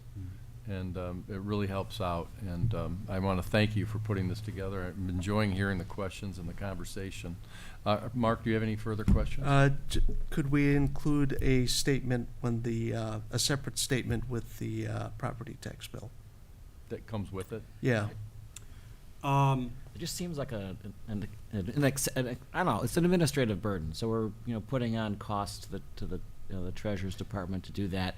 I think it's on the homeowner. They know they've got this, they know the 3% loan, they can call anytime. I just wouldn't want to add a layer of bureaucracy and burden on top of the. Well, yeah, But with the BSA program, Yeah. well, it'll show up, won't it? It may. So let me just, I'll add this. So we can't stick it in the property tax bill. Okay. Okay, because we mail out 16 or so thousand bills, and we obviously don't stuff them ourselves. We have a printer that prints and stuffs and mails them. So to pick out 30 or so that have this, it would be impossible, a needle in a haystack. Could we send out separate statements? Again, let's do this. Let's put a pin in that and say, when I come back in a year after the first year of this, see how many there are, and then if it makes sense at that point that we want to spend the time and the money. I mean, obviously not the postage is that expensive, but to send out annual statements, we could talk about that at that point. Okay. So let's see how we go in the first year. I think that's actually a really good question, though, because, people lose track of how much they owe. And if they're getting older and they're debating whether they should sell, to once a year get a letter, like you said, if you can't put it in the tax bill, then separately, and it's probably not going to be a ton of people. Yeah, I to let them know where they stand. Yeah. Like, this is where you stand. You owe, $3,500 plus 3% interest for this year and that year. You don't qualify any longer. This year, your payoff would be like an annual, I just bill. think we're getting into the weeds. I know the Treasurer's Department's going to Definitely, do a professional definitely job, are. servicing the residents on an ongoing basis like they do every day. And if we just sit here and get into the weeds, Yeah, every little let's thing just they move should or on. shouldn't Let's do is move too on much. with this. It's You know? really, it's a great idea. Let's do it. If we're ready, I'd be happy to make a motion that we Okay. approve as Any other- presented. Well, just a second, any other questions or comments, anybody? Nope. Okay. Support.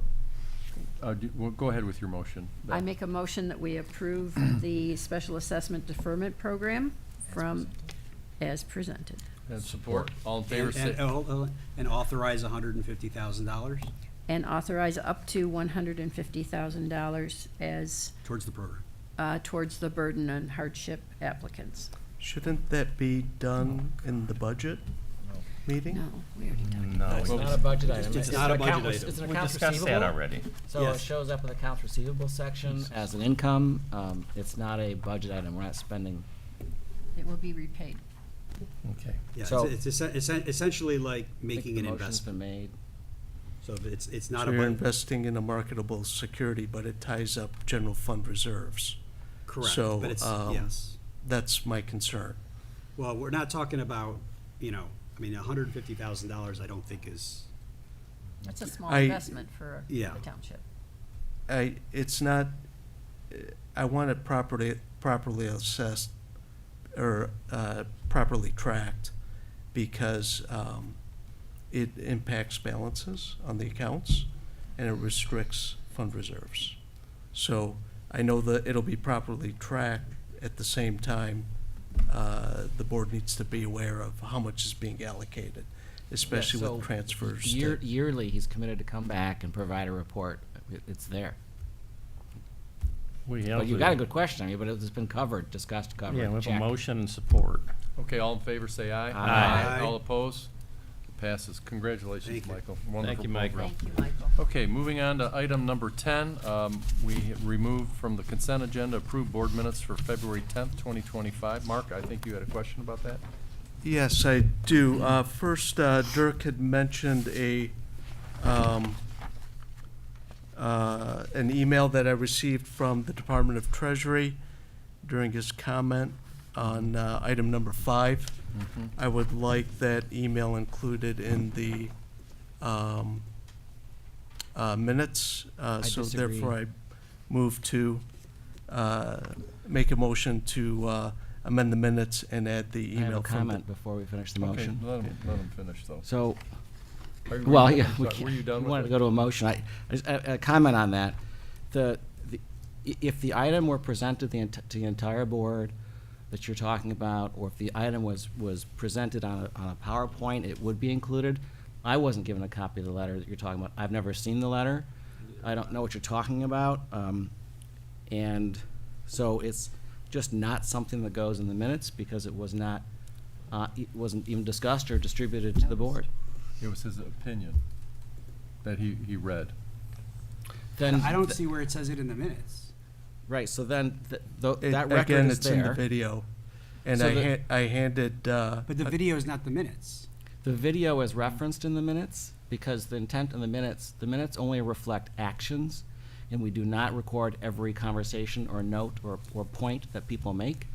That would Okay. be impossible, and which is why we post the full video and a link, hyperlink is in the minutes.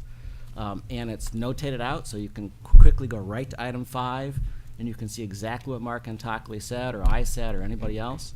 And then we also avoid the idea that I'm paraphrasing, what someone said, and then we're talking about whether or not I correctly paraphrased Supervisor McCready or whatever. So the minutes talk about the action, provide a summary of the point, and does include all materials that were in a presentation, and that item was not, so that's why it's not included. Okay, that's fine. Was there anything else on that item Yes, number 10? on the minutes, there Mark? is. When Dirk discussed at the bottom of section 5, Dirk did discuss the quarterly financial requirements, and he made a statement saying that the township meets the minimum quarterly requirements, and he also stated that the township is not required to meet best practices recommended by the Michigan Department of Treasury. Correct. So I would like that added to the minutes as well. Again, I think that's another statement that he was making, not an action item, right? Again, right, it's not an action item, it's a discussion point. The discussion points are not included in the minutes. Rather, the link to the meeting is there. They can see the entire statement that he made easily by, when you pull this up online. It says in detail, he opined that the township is in compliance with all legal requirements Yes, that's of the true. Michigan Public Act. And he also stated that the township is not required to meet best practices. He also made that statement. Right, it's a statement. So then why do we put that he opined? Because we ask him for legal opinions, we decide Yeah, policy and or that's best part of practices. He his gave us legal, a that legal was opinion. part of his legal opinion.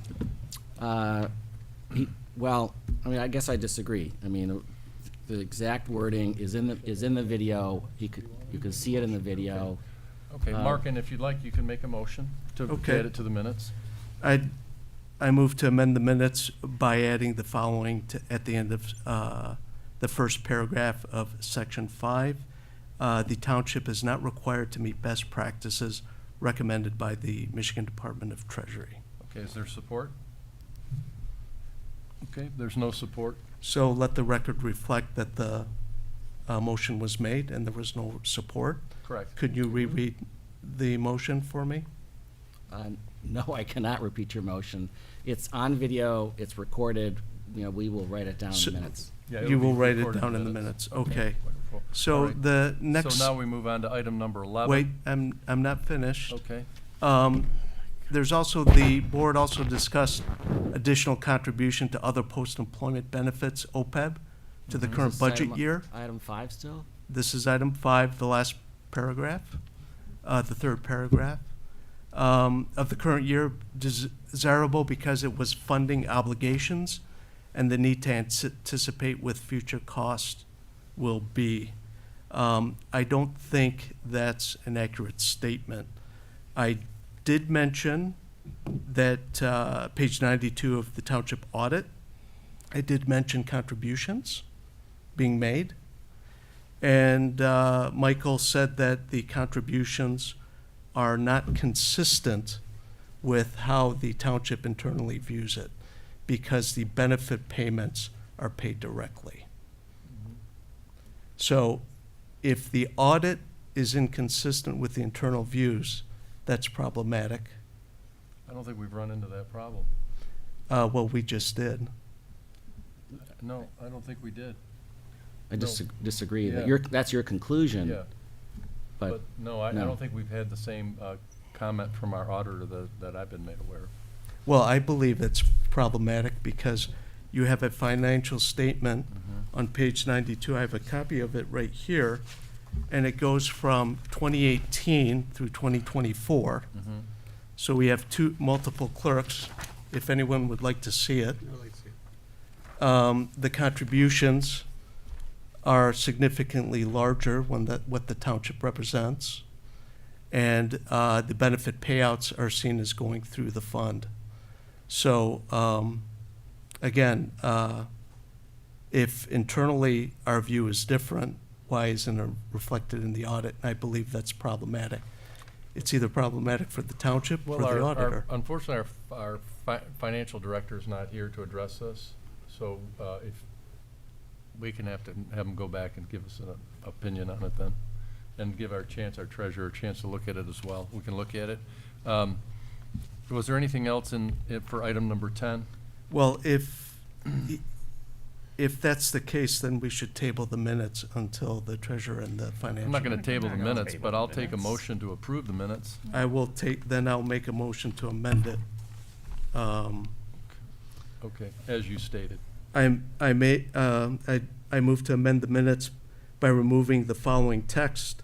The board also discussed additional contributions to other post-employment benefits, OPEB, for the current budget year, desirable because it was funding obligations, and the need to anticipate what future costs will be, and adding the following.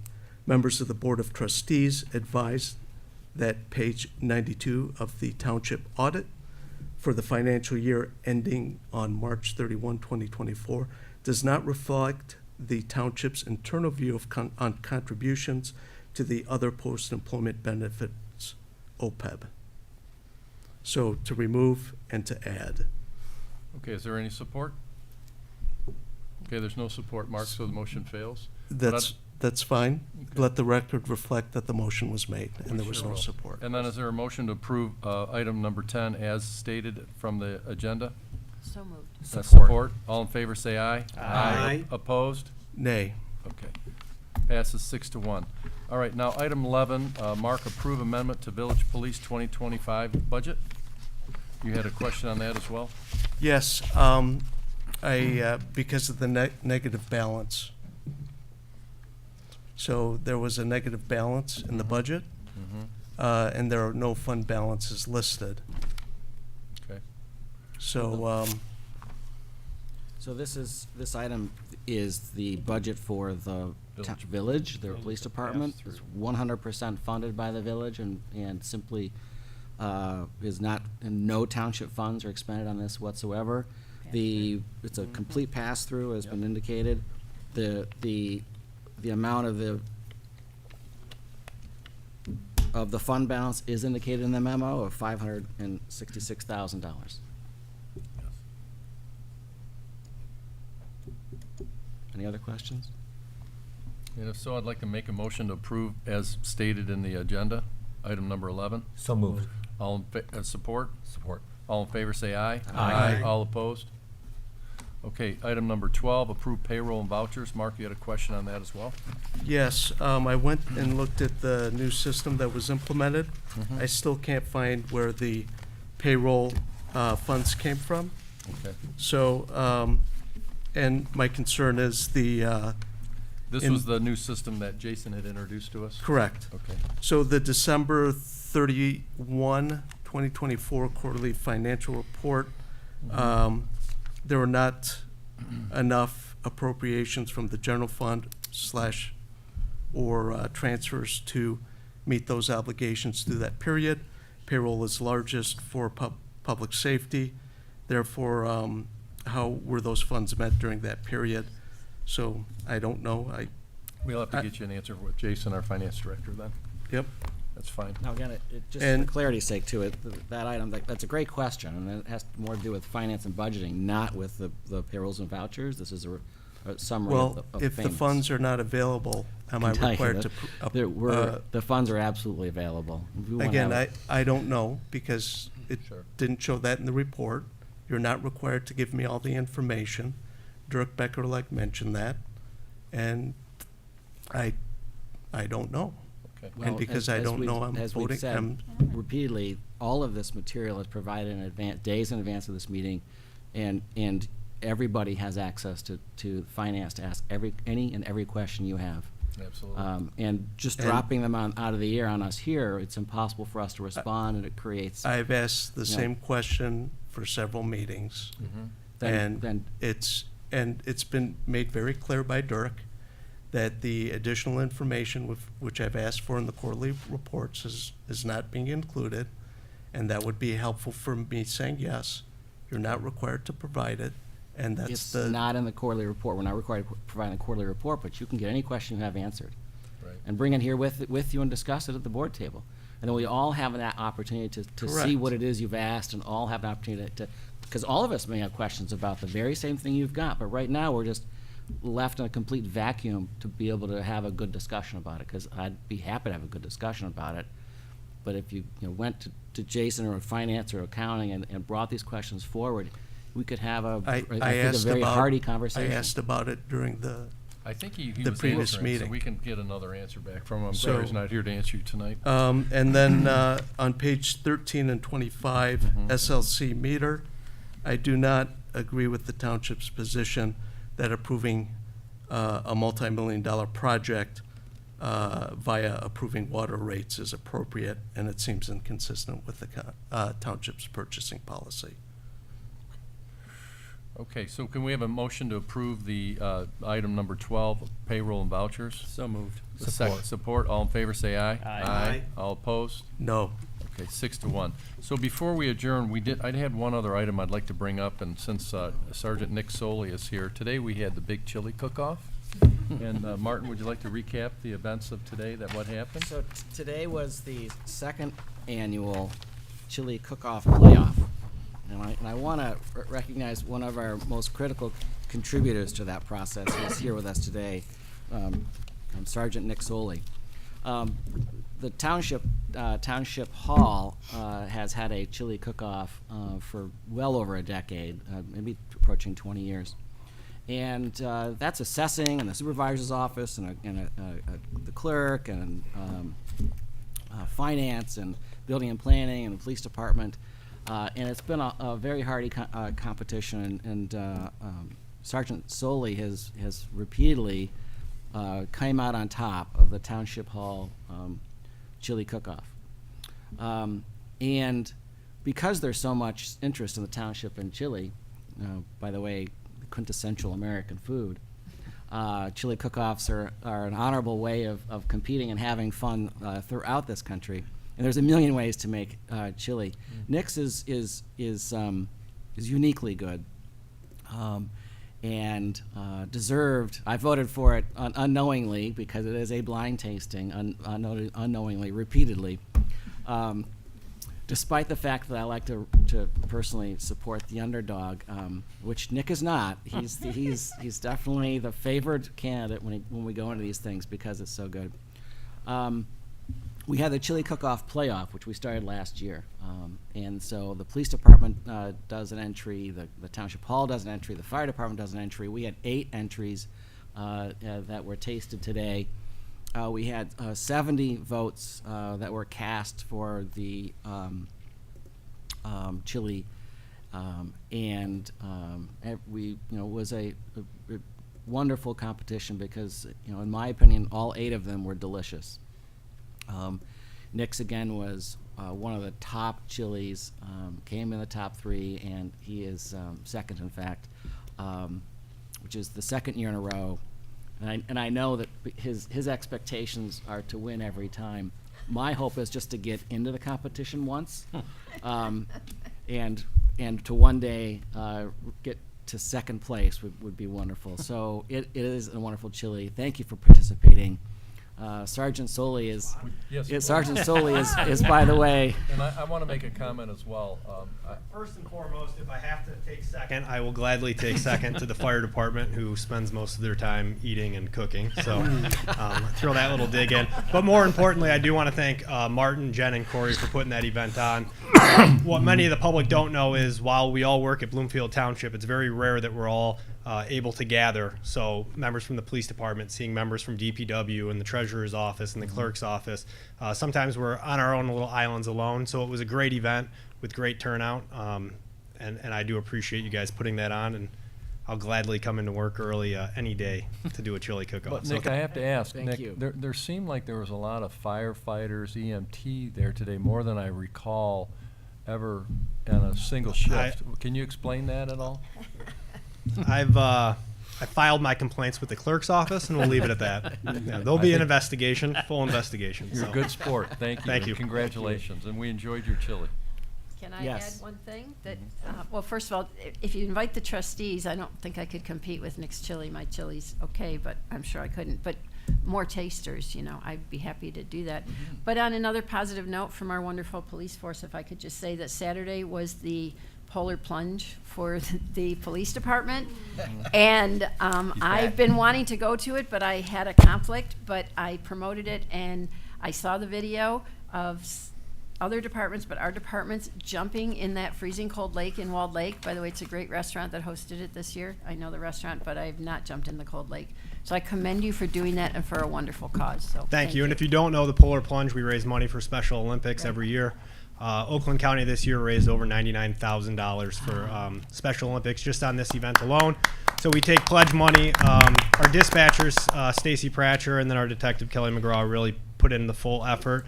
But we go out to Walled Lake, and we were fortunate enough to have ice this year and plunge in, all for a good cause. So thank you. Thank you. It is a great cause. yeah, I want to come one year and see it, but I'm not jumping. And one last thing, I do want to thank all the other competitors. We had someone again from the senior center, the cable department, the Township Hall, 2 from Township Hall, one was from assessing, one from the clerk's department. and did I miss anybody? DPW, engineering, and it was great fun, as Sergeant Soley just mentioned. It's a nice opportunity that's rare for all of us to get together in one place and have the opportunity to do that, which is still impossible, though, because there are firefighters that are out on runs. There is police department patrolling the streets at all times, and thank you for all that hard work, and thanks for making an awesome chili. Yeah, so having said that, I'll move for adjournment. So moved. All in favor, say aye. Aye.